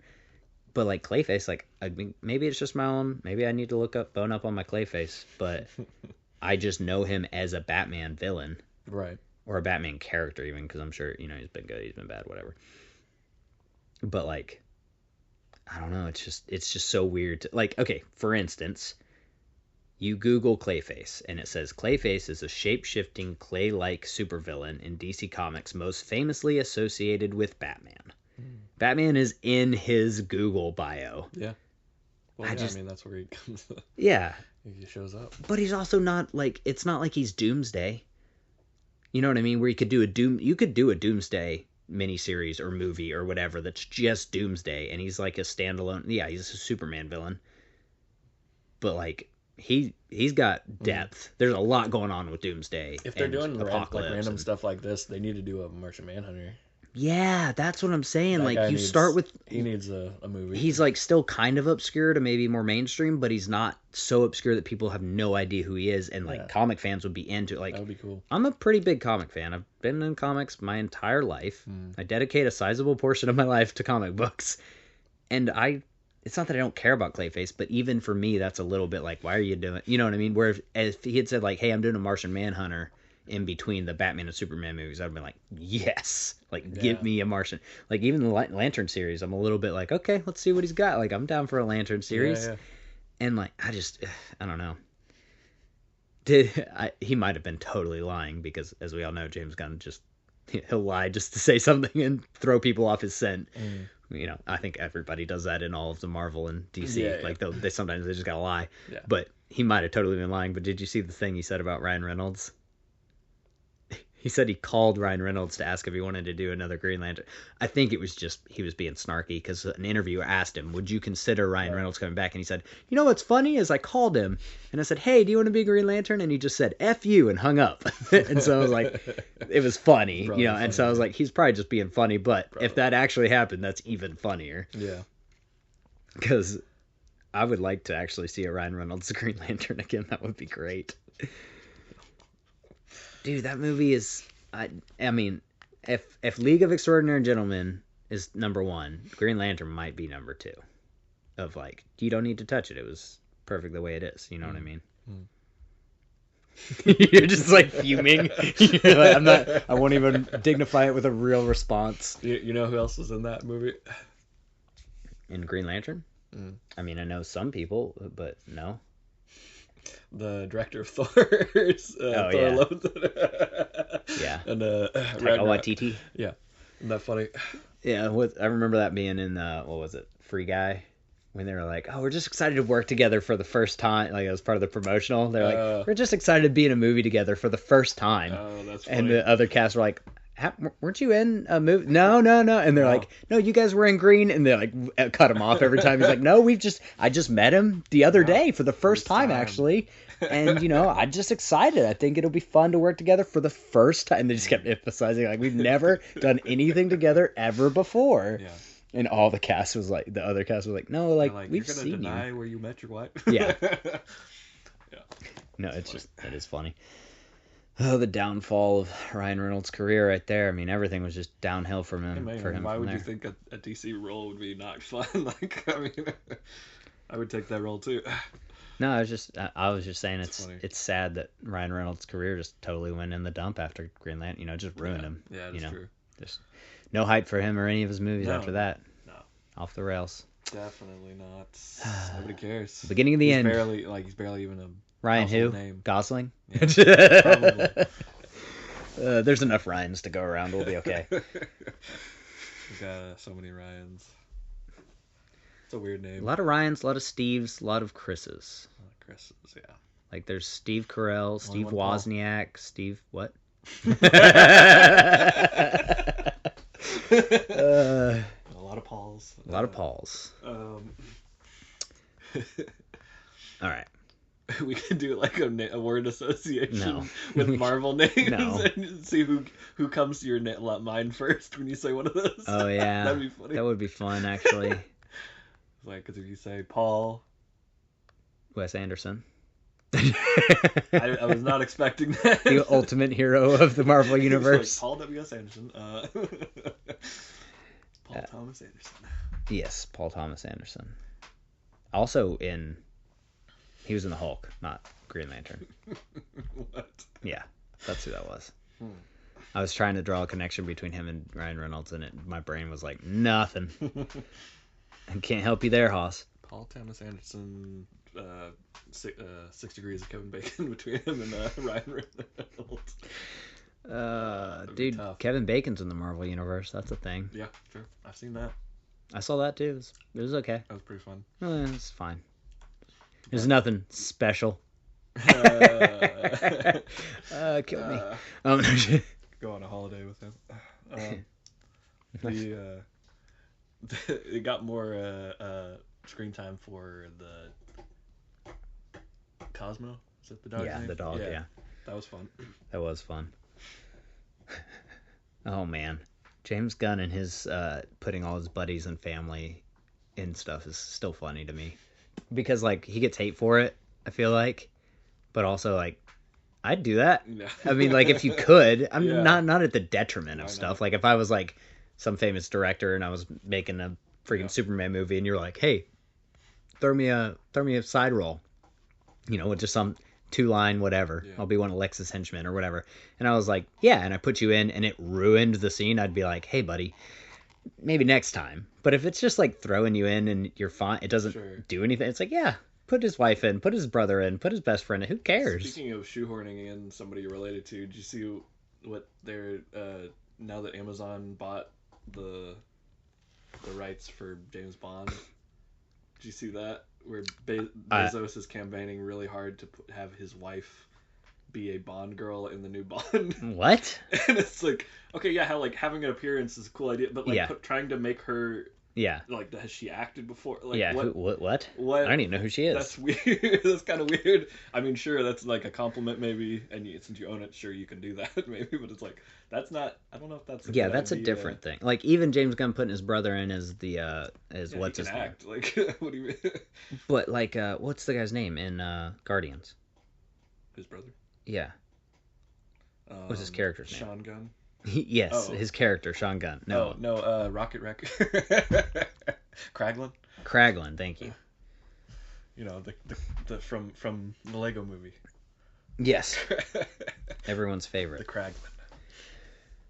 All right, I am officially losing my voice. I cannot speak any longer. And talking about James Gunn's brother feels like a good place to end this episode. I feel like it really rounds it out. That does. Kinda... It just, ties in with the beginning, the whole beginning point of the episode, which was to talk about James Gunn's brother. that was in the notes. Yeah. That was in the show notes. The bees were very... Yeah, I was about to say, see, now he's admitting it, you guys. He's one of the... He's working with the man. He's one of the... He's cycled us around all the way to James Gunn's brother. They are not all men. There's a queen. Do not disgrace the Queen Bee. See, Queen Bee, that's another DC character. Okay, well, no. Don't talk about the Beehive like that.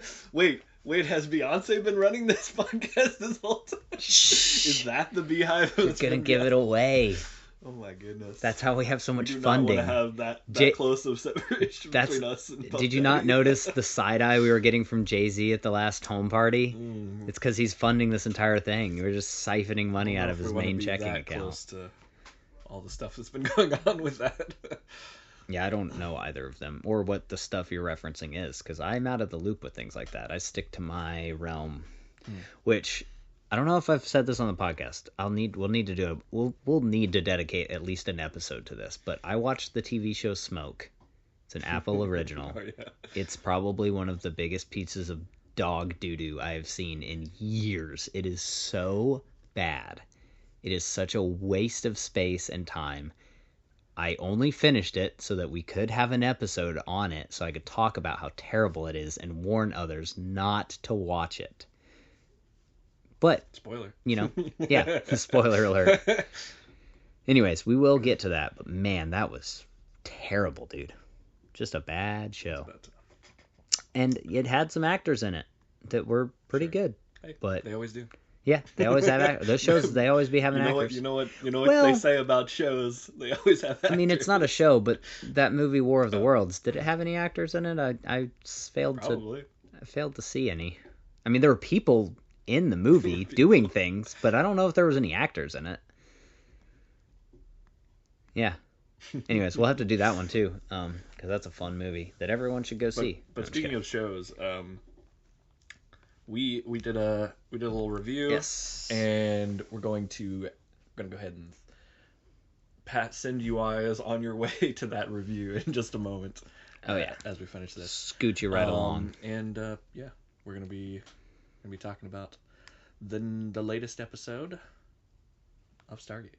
Yes, Stargate episode 9. You guys are gonna want to listen to this. It was a fun one. Yeah. But yeah, enjoy that. Little tidbit. Yeah. It's a nice, short, sweet little clip of of a review. I mean, just. You know us. We're not trying to delve deep into this. Sweet. That's what we do. Yeah, short, sweet, to the point. Definitely no distractions. No ADHD, IMDbing, hopping around, nothing like that. Nope. Just very much nope. Review of a singular episode. They call us locked in. Yep, they do. They call us locked in. That's what they call us. Locked in Larry's is what I was going to say, but that didn't sound right. But anyway, so yeah, enjoy the short little review we've got for you guys. Yep. We're reviewing Thor's Hammer, the episode 9, you said? Yeah. Season 1. Man, we're already making progress in season 1. Feels like it was just last May we watched the first episode. Oh, okay. Well, in that case. But yeah, there's this one is another one where it drops kind of right in. Yeah. Pretty much. Was there much preamble? There was a little bit of this one, because they actually talk about, I think this one starts with them on the base, actually. Yeah, it doesn't. Yeah, because he's talking about, we need to, because they're like, the U.S. government's going to shut us down. Okay. I think that's this episode. Man, It's been a minute. Maybe.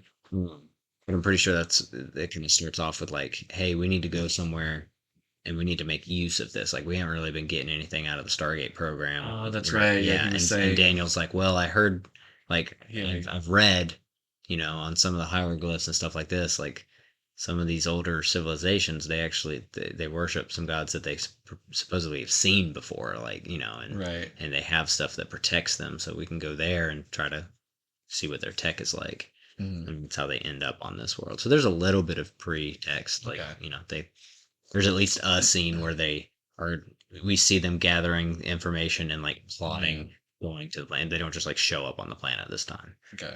Which is kind of nice, actually. So they have something to go off of. Yeah, and it's kind of building on the whole program as a whole too. Like it's like adding some pressure to it. Like, hey, we need to start getting, like, it's cool that we're seeing all these civilizations and stuff, like 4 or 5 teams out there or whatever they're, they don't say yet. But, there's a handful of people that are getting to experience it, and they're coming back with all this footage. Okay. The guy, the U.S. government dude that's there, the agent, he's like, footage isn't doing it anymore. Like, I can't just keep taking video footage to the president or whatever. Technology that we can use. Yeah, it's like study and and good ore minerals or whatever. Yeah. Well, he's specifically talking about the tech too, because he's saying like, well, you've introduced a new like potential intergalactic enemy, and we're no better off. We don't have anything to show for that. And he's like, so you're actually behind where we want you to be. Like, true. We need stuff to face the threats that you're actually bringing to us. So then it's a reference to Teal about something too, I think. But anyways, because there's a little tension there. So then they decide to go to this place, and right away, conflict, sort of. Yeah. They have an encounter with a large object that's in their path, like pretty much right outside the ring, right, the gate, and it like says some stuff. I think, I don't remember whether it was in English or not, but it is. Like, it says some things. It says something about being Thor's hammer. Oh no, they're chanting Thor, Thor, Thor. There's like people around the Stargate.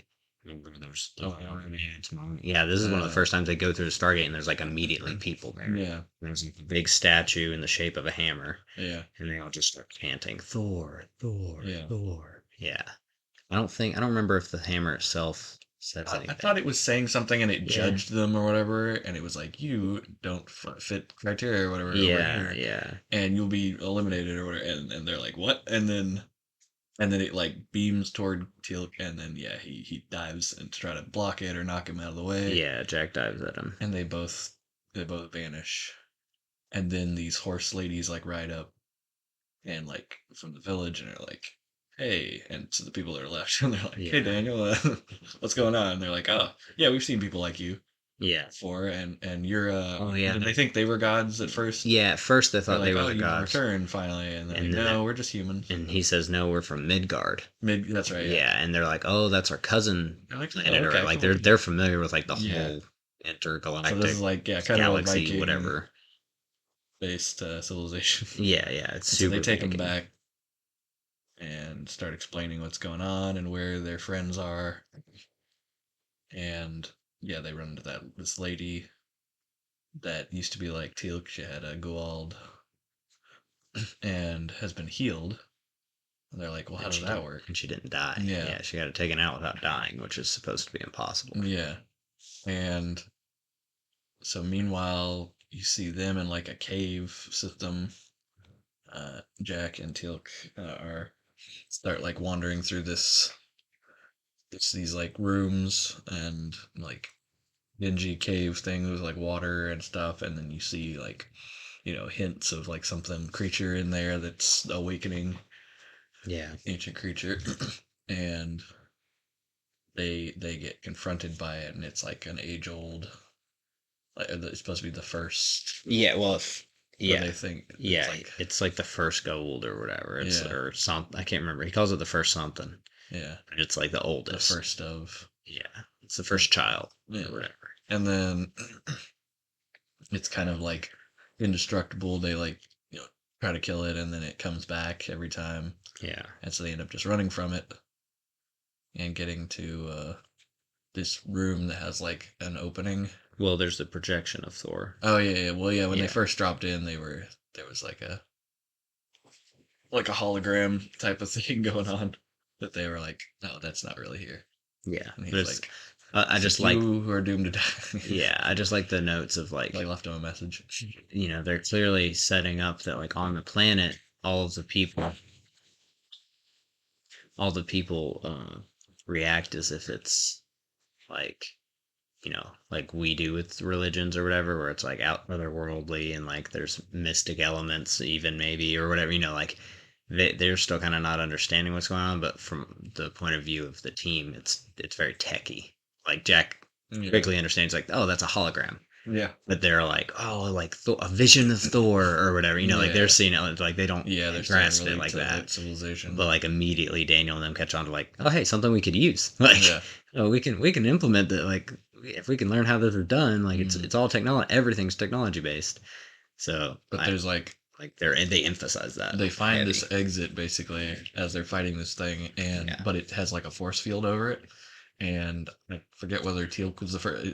Just randomly decides to be the first one to go through it. Jack walks through it first, and he's like, "Come on, man, this is the way out." And then Teal'c tries to go through and gets like hurt from it. It has to, and then Jack has to tackle him again. Tackle him back through because he's like stuck in it. I think Jack makes 4 or 5 tackles in this episode of different various characters. It's pretty good. It's pretty.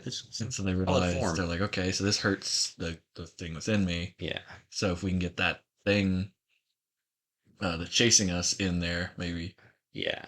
Maybe it'll hurt him too. So they like fight him, turn him around, and then like back him into it. And then Teal'c like he won't go in there though. So Teal'c has to like run up and like push him in. Yeah. And thus like getting himself kind of stuck in it as well again. And they're both like getting hurt. I think. People have already shown up though by then, right? Yeah, I was about to say we're kind of the episode hops back and forth a little bit more because they get separated from Carter and Daniel, and Sam and Daniel they meet the lady and so she's like, hey, do you know where they vanished? Yeah, and all the villagers they're over here. Yeah, all the villagers are like, oh, they're gone. Like they, Thor's taken them or whatever. And the lady's like, no, I know where they are. Like I was able to leave that place, so I can retrace my steps. Yeah, like even though it was years ago, I know where I went. She leads them down there, and it's like, and Sam is kind of iffy on it. She's like, she doesn't know where she's going. I feel like we've gone this way before. And Daniel's super adamant. I'm like. He's the one pressing on because he's like, if we get a hold of this tech, like I can save my wife and my friends. Yeah, like that's anybody. Right. Yeah. Like so he's super determined. He's like, I want to see this technology. Because that's the first time we see any type of like discontent between Sam and Daniel because they haven't had a whole lot of interactions yet. Yeah. But she's very much like, she's ranked, so obviously like the default would be she's in charge because he's just a scientist that they bring along, and so. Yeah. Like, he's got some pull, obviously. He knows more than any of them. But, like, as far as, like, letter of the law. Like she's brought on as a scientist, too. But, yeah, she is ranked. But she's as well. So, obviously, like, the order of command kind of goes Jack, her, then Daniel, or whatever. Yeah. And so, there's a little bit of headbutting there. But then he's like, we have to do this. Like, this is legit. So, once he learns that this lady has been freed, he's like, well, I can use that. For my friend and my wife to free them. Yeah.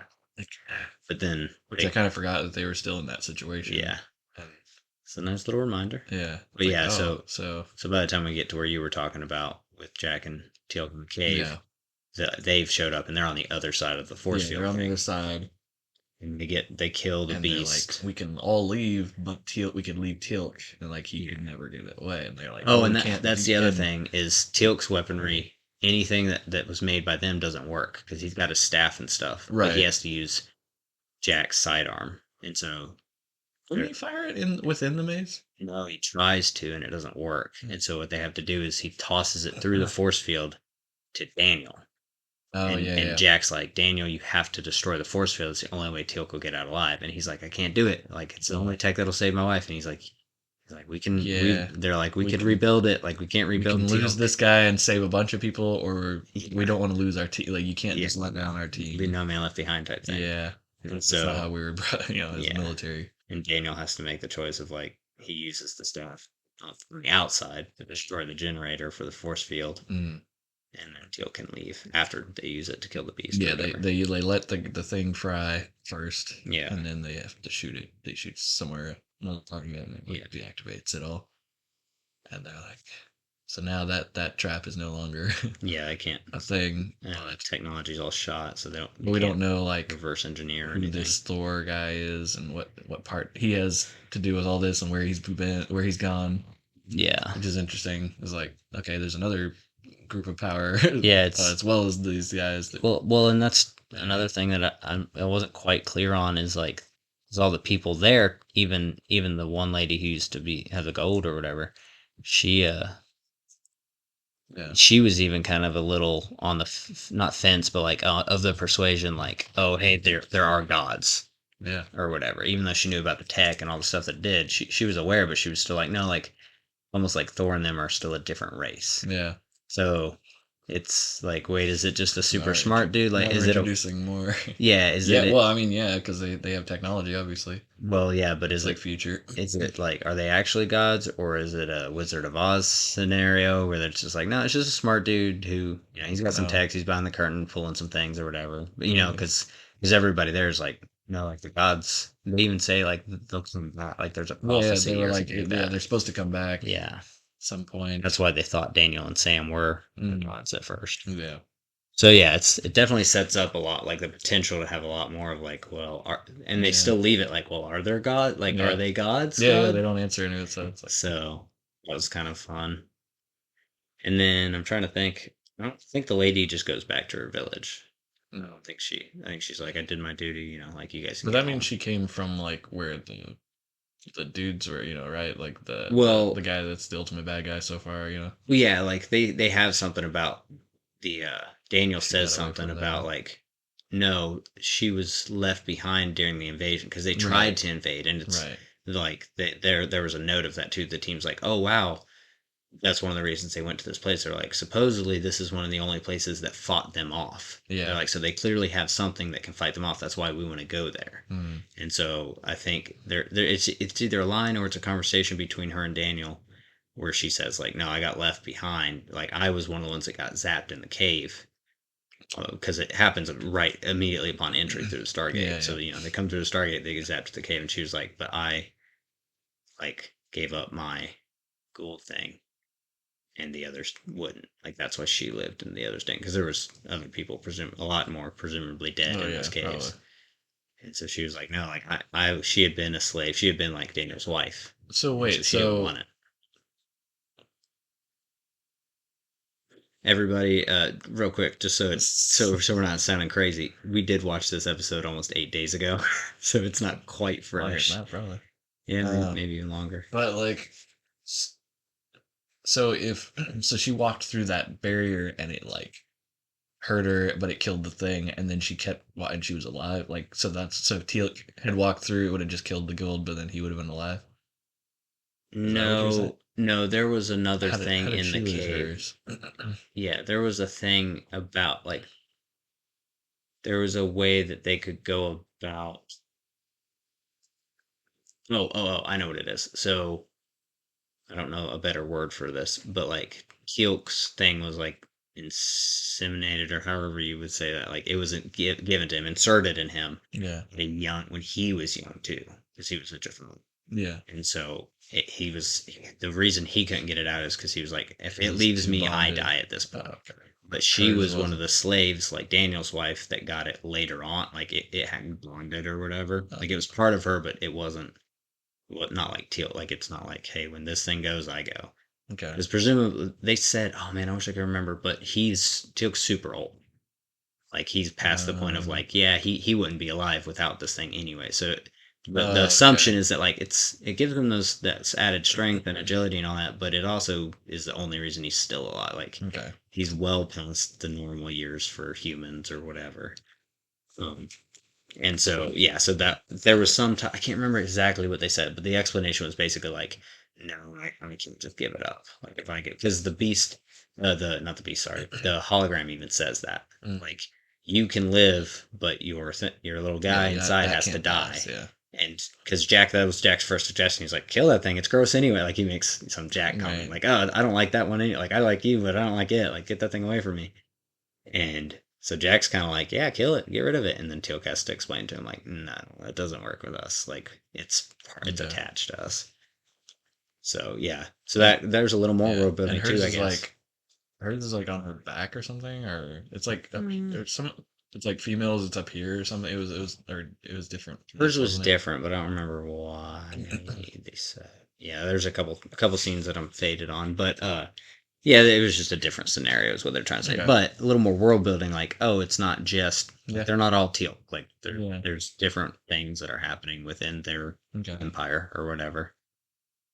And like we already knew they had their own rankings and stuff, but we weren't really sure why they were kidnapping the other people to use them or whatever. But yeah, so we have already so if you're one of the Jafar, if you're one of the bodyguards, you have your own free will and you can do all the stuff. They've just been trained from such a young age that they're basically like stormtroopers or whatever. Yeah. It's like, no, like we don't really know any other way. It's like this is just life, right? Not the clones, but like the original stormtroopers, where it's like they just came up like that, and they bonded with their little guy, as Jack says, at such a young age that it's just like, yeah, they don't have to be like kidnapped and enslaved and whatever. But then from what we've seen, the other side of that is that those things can take over their host and they become like their own entity. It's just they just use them as a shell. So there's like different stuff going on there, anatomy wise and whatever. Like it even says some of them are just used for like breeding or whatever. Like they're just used to spawn more. So there's some people aliens. They're just like put it in them and then they'll have more and then they'll die. Like it doesn't matter about the humans. Parasitic host. So so I guess cool things. There's some good stuff in there, but I mean mostly there isn't not everything is revealed. It's kind of a middle, maybe a leading up to something else almost. Yeah, they're setting up some stuff, so I don't know, kind of in the middle on this one. Yeah, and there was some stuff too where they were like, once Daniel shot the thing, they were like, oh, he was like, I can't use any of it. And I'm like if you put a bullet hole through my computer and I needed to, or like not me specifically, but like a tech person, if I shot a hole through your laptop, you'd still be able to reverse engineer the laptop to be like, oh, how would I make this again? You know what I mean? Like, yeah, it would be destroyed, but like that doesn't mean I can't learn about it. That doesn't mean I can't learn about it, like, this one doesn't work, but I still can look at this and learn and get the design and stuff. But they've treated it like a total defeat, like, oh, like I shot it up, it's done for, and it's like, but you like, presumably you guys weren't coming to take their technology, you were just coming to learn what it is and how like the plan. I mean, if you were going to take another civilization's tech, why did you send 4 people to do it? And also, but so it seemed like they were going to learn about it. Yeah. And but then there was some line about Daniel got some specs or whatever for the hammer itself. Okay. Because that part, like the teleporting or whatever, something about it still. Yeah, some of that's pretty advanced. Looked like Forerunner technology. It did. And then the shape of the door, like that, like a T or whatever. Yeah. Kind of like, it's like, what kind of things are you expecting to walk through here? That right, big heads. Something with a big old rim hat. No, I don't know. I know there's a few lines that were kind of pertinent information that I'm forgetting, but but it does. I don't know. This one seemed to build a little bit more even. So build on some of the different ideas and just we learned a little bit more about a couple different things, but still, like you said, didn't reveal everything. Like we still don't know. There's still some things where it's like, what? What's happening? Not super. Yeah, it's like good for the story progression, not like super impactful for the long term, maybe, but we'll see. You'll have to see. With the context of more episodes, we'll have to see. Yeah. So right now, I'm probably gonna give it uh like a +1 probably. Okay. Yeah, I thought it was fine. Some Yeah. interesting stuff, but yeah, nothing spectacular yet. Yeah, no, there wasn't any like, oh, that was a cool action thing, or like they killed the beast or whatever. But like I said, it was mostly just a bunch of tackling in this episode. Like Yeah, they empty a couple magazines and stuff. He had some cool lines, and like he's probably gonna he had some exposition. I'm sure there was probably some Yeah, well, some little like teases of stuff or there information, was but like you don't quite know what it is yet. right. There was definitely stuff in this episode that in later episodes will be like, oh yeah, like So exactly. that's nice. I like the kind that. of episode it is. But it's not. It's not. Well, it is kind of pivotal to the story overall, I guess. But it not like not in a super impactful way where it was like, oh wow, that was a big time episode. Yeah. So, man, I want to rate it higher than you just on principle, but I think I agree. Oh, yeah. Okay. I think just a +1 for me. Like I enjoyed it; it was good, but I would say no higher than 1. Yeah. Like I don't. There's a couple that I've given 2s and whatnot too, but that they were a little more exciting or fun or or something. And like I said, there was definitely aspects about this one that I liked, and there was fewer things about this one that I didn't like. Like it wasn't like one set piece or whatever. And there was actually a couple different things. I did like how they only had like 2 horses on the whole set though. 'Cause there's like the 2 that the ladies ride in on, and then they use those same horses to ride out with Daniel and them at the beginning. I was like, yeah, those are the same horses. Like, Yeah. which they make a comment like, "Oh yeah, we don't have a bunch of resources." But I was like, that's kind of a cop out. Like, you don't want to pay for more. You only had to set up the gate this time, and like a couple of structures, and then some costumes, and then like that prosthetics for that creature. That's all I really had to do. That creature was dope. It was. I will say it looks pretty good. It was very clear, like it was super practical. Big dude, yeah. But big voice. There wasn't. It kind of because of all that, it kind of limited them on what they could do because clearly that guy couldn't move around very good. Like, yeah, it was a weird costume. Yeah, that's very big. He was a bit taller than Teal'c, and Teal'c's huge. Yeah. Oh yeah, it was massive. But I don't know. So I think what I guess my rating what I want my rating to reflect is that it didn't have as many down moments as some of the other episodes. Really, any. Mm. There was like maybe 1 or 2 where I was like, that's kind of a lull.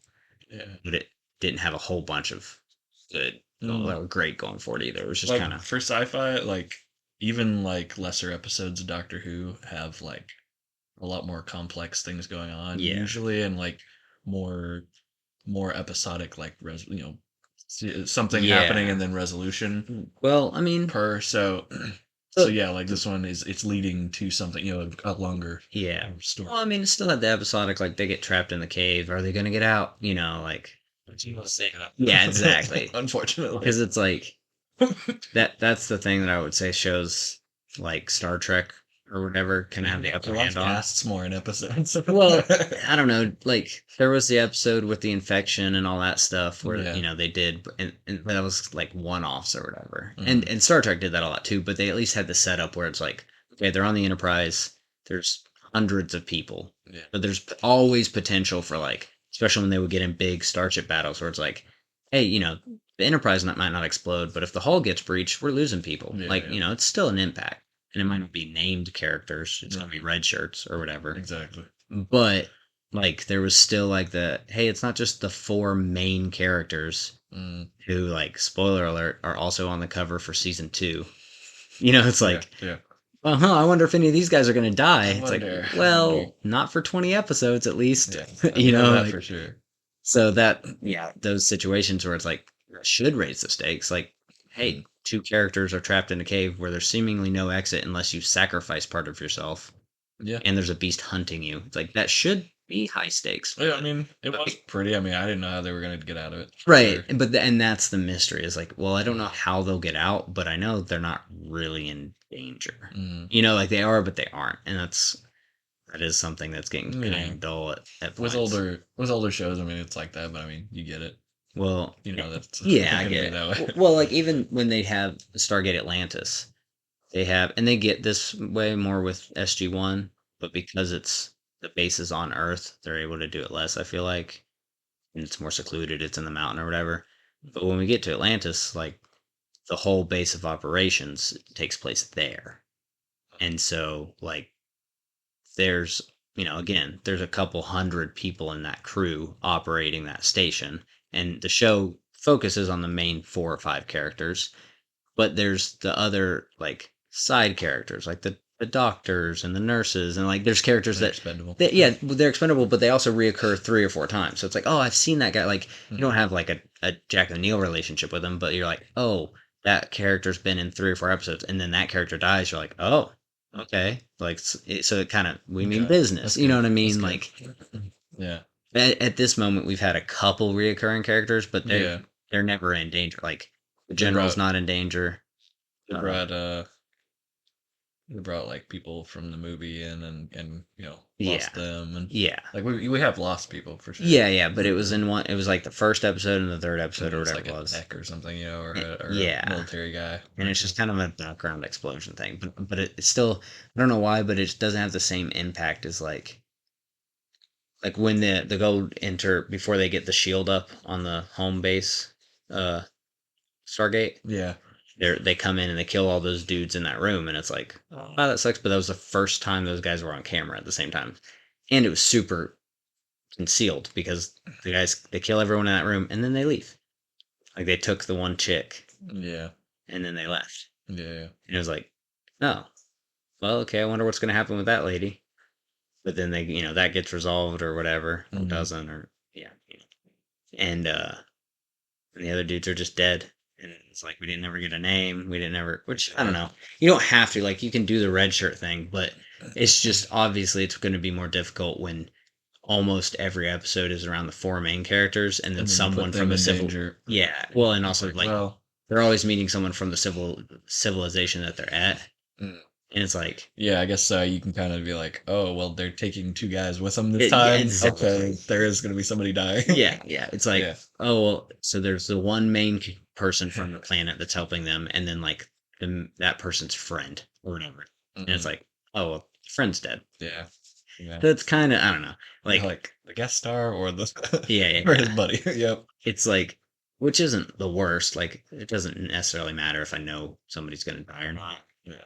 But it does change the impact. So the setup has to be a little bit better. Like as long as there's good storytelling and reasons. And this one did that pretty well. Like, I don't know. I just hate when they'll put Jack in a situation where it's like the one where he was aging.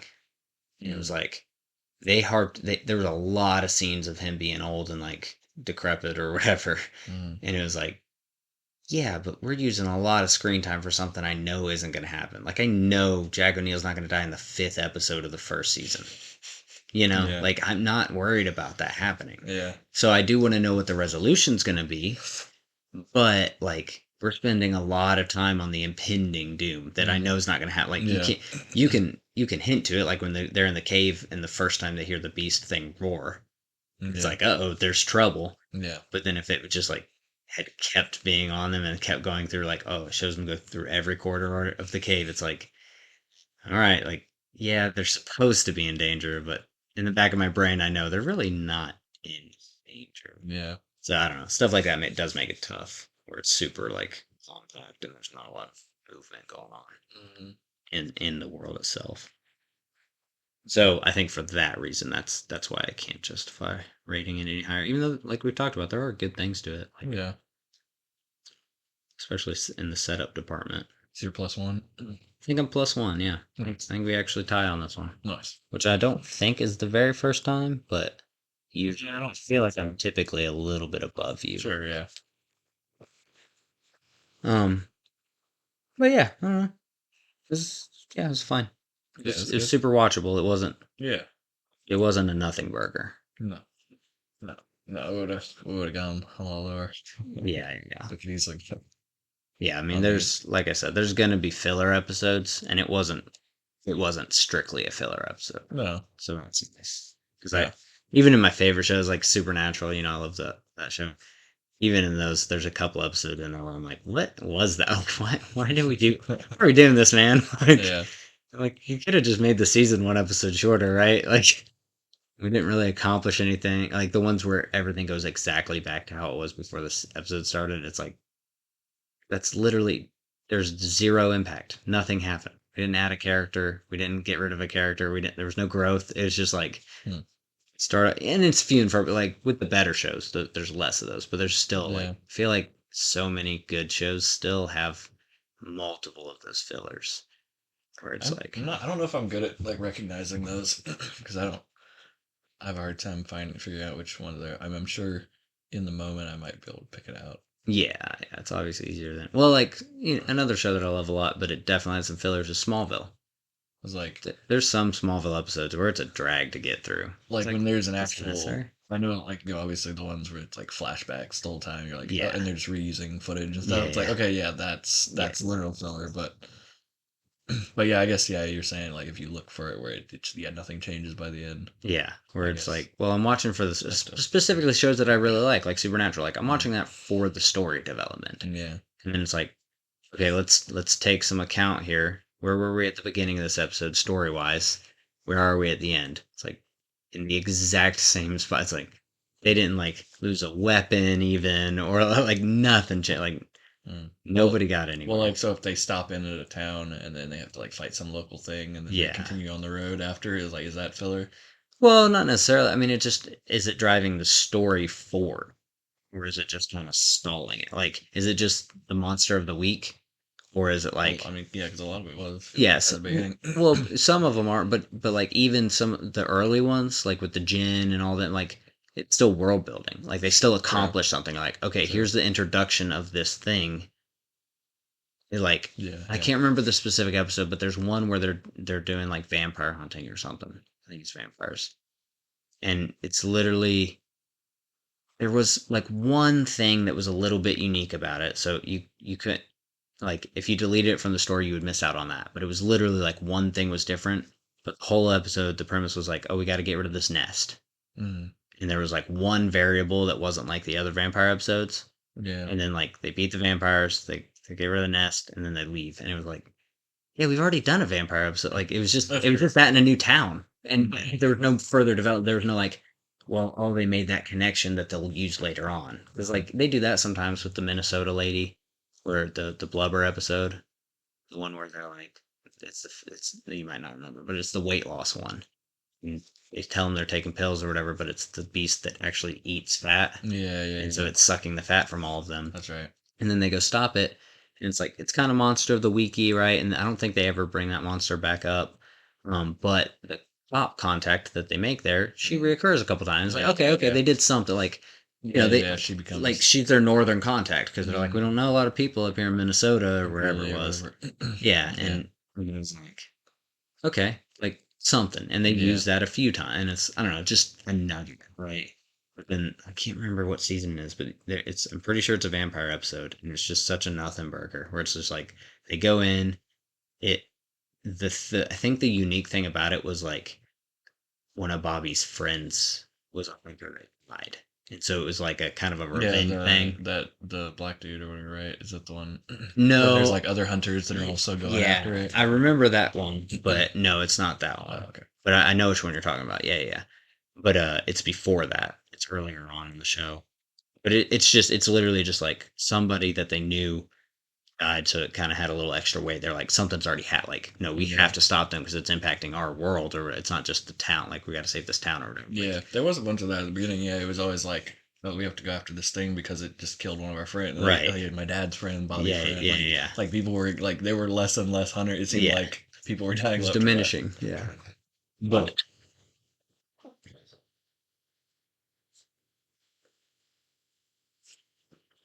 yeah,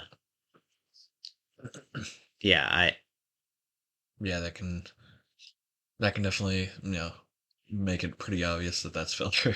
Yeah, I guess so. So just one side, and they're with good shows. Typically, it's few and far between. Sure.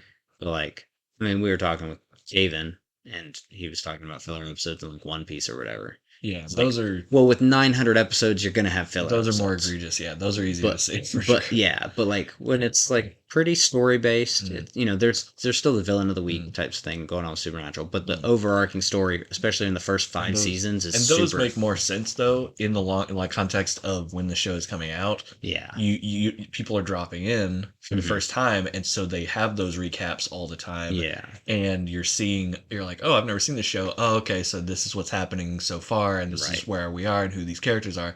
But if you're watching, you're binging it years later, you're like, I know all this. I just watched that, a few minutes ago. This exact episode was last season. So it's like it's annoying when you're binging, and you can totally skip certain things in that situation. But like the reason they did that was like probably with Lost and all of the recaps and everything, because you had to know details. And if you just started watching in season 2, where it's like Doctor Who's a little bit like that. Done. Like I've only watched parts of the first season, but it's very much like they do the setup and the recap. No, they just do the weekly setup. So at the end of each episode, it's like, this is next up on Doctor Who. Yes. But it kind of shows the whole episode. I skip it. Like after the first couple, I was like, I can't watch. Like I know exactly what's gonna happen. Now I don't want to watch the episode. Like he's gonna kind of be. But you don't. That's always a twist. Like Rose is gonna think he's the good guy, and then he's not gonna be the good guy, and then someone's gonna there's gonna be a twist or whatever. But it's like you told me 85% of a product that I wanted to watch 100% of. Yeah. It's like I can kind of, especially with the first season, like for a lot of pretty cliche stuff is going on, where it's like, I can kind of see it coming anyways. But then you do the the preview, like, oh, this is what's up next week. It's like that added to it. It's like, I know the whole episode now. Have you seen the one with the kids in gas masks yet? That's the one I'm on right now. Oh, really? Okay. Yeah, so that's a good one. That's what I'm on. It's got what's his face in it. The captain. Oh my gosh, what's his name? McGillicuddy. Yes, thank you. What is the captain? Wait, what? The dude from he's in everything a little bit. He was in Arrow. He was a bad guy, Malcolm in Arrow. He was in Firefly. He was like he's in like everything, but I cannot remember his name. But McGillicuddy. His name is something very like prestigious. He has a really cool name. I will find it here in like 10 seconds. Right. So John Barrowman. Oh, it's not super. I thought you were talking about the other. Oh, Barrowman. Yeah. Barrowman. Yeah. Oh, that's right. Is that the first time he shows up? Yeah. He's the dude. Barrowman's time agent guy. Oh man. Is he in multiple? Oh yeah, he's in so much. Oh, okay, good. No, he's gonna be a good recurring character. I figured. He also he's in Torchwood. He got his own spinoff. Oh yeah. Torchwood is the letters of Doctor Who switched around. Yeah, obviously. I knew that for sure. It's an American spinoff. Oh, that's good. No, okay. Now I forgot he showed up. Yeah, that's right, because he was like, "This is my banana." Yeah. Oh, that's a good episode. So there's some good nuggets in this one. I'm like almost done. I have like 10 minutes left. I was watching it while I was on the treadmill earlier, and I was like, oh man, I'm out of time. So I haven't finished yet, but so we don't have to get super into this, but have you heard about the new Squid Game season? Not really. I haven't really spoiled anything for myself. I haven't watched the first season, so I didn't know. I figured you'd be able to answer them. Yeah, it's... Oh, okay. No, this first season's good. I know how it ends, so who cares? I swear, it's one of those journey stories. Like it's all about the... Dude, that's another one that I just missed out. I mean, there's only one season. I can definitely catch it. But, like, I don't know. Everybody was super into it, and I just missed that wave for somehow. Like, wow. It, like, came out, and everybody was watching it. And I didn't ride the wave, but, like, I watched it. I was like, oh, I like Death Game stuff. Yeah. And it's made really well, apparently. So I was like, okay. I watched the pitch meeting, so I think I get it. No, it's worth it if you like that kind of thing. And then, the next season is supposed to be... Well, the first season, the creator, the guy that made it, was like, that was his whole idea. And he's like, that's cool. Yeah. And just did so well. They're like, can you continue? Oh, no. So, so now I don't know. That. Yeah, I don't know. But he does have a lot of money, a lot of, good time. He had time. Like, he actually took time. It's been a few years to actually get it going. So, like, hopefully he took his time. And the new thing is, like, it's very different, I think, right? It's the whole situation has changed.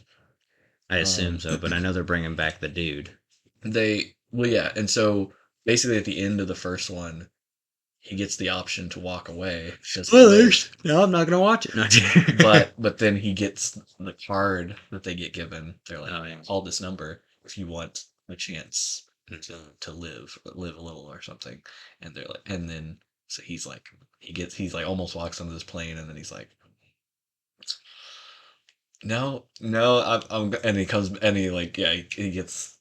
I think he calls the number or whatever, and he like meets the guy again, and you're like, oh, he's going back into the game. It's like, so he becomes the villain, and so yeah, well, so yeah, you're like, okay, is he going back to like take him down?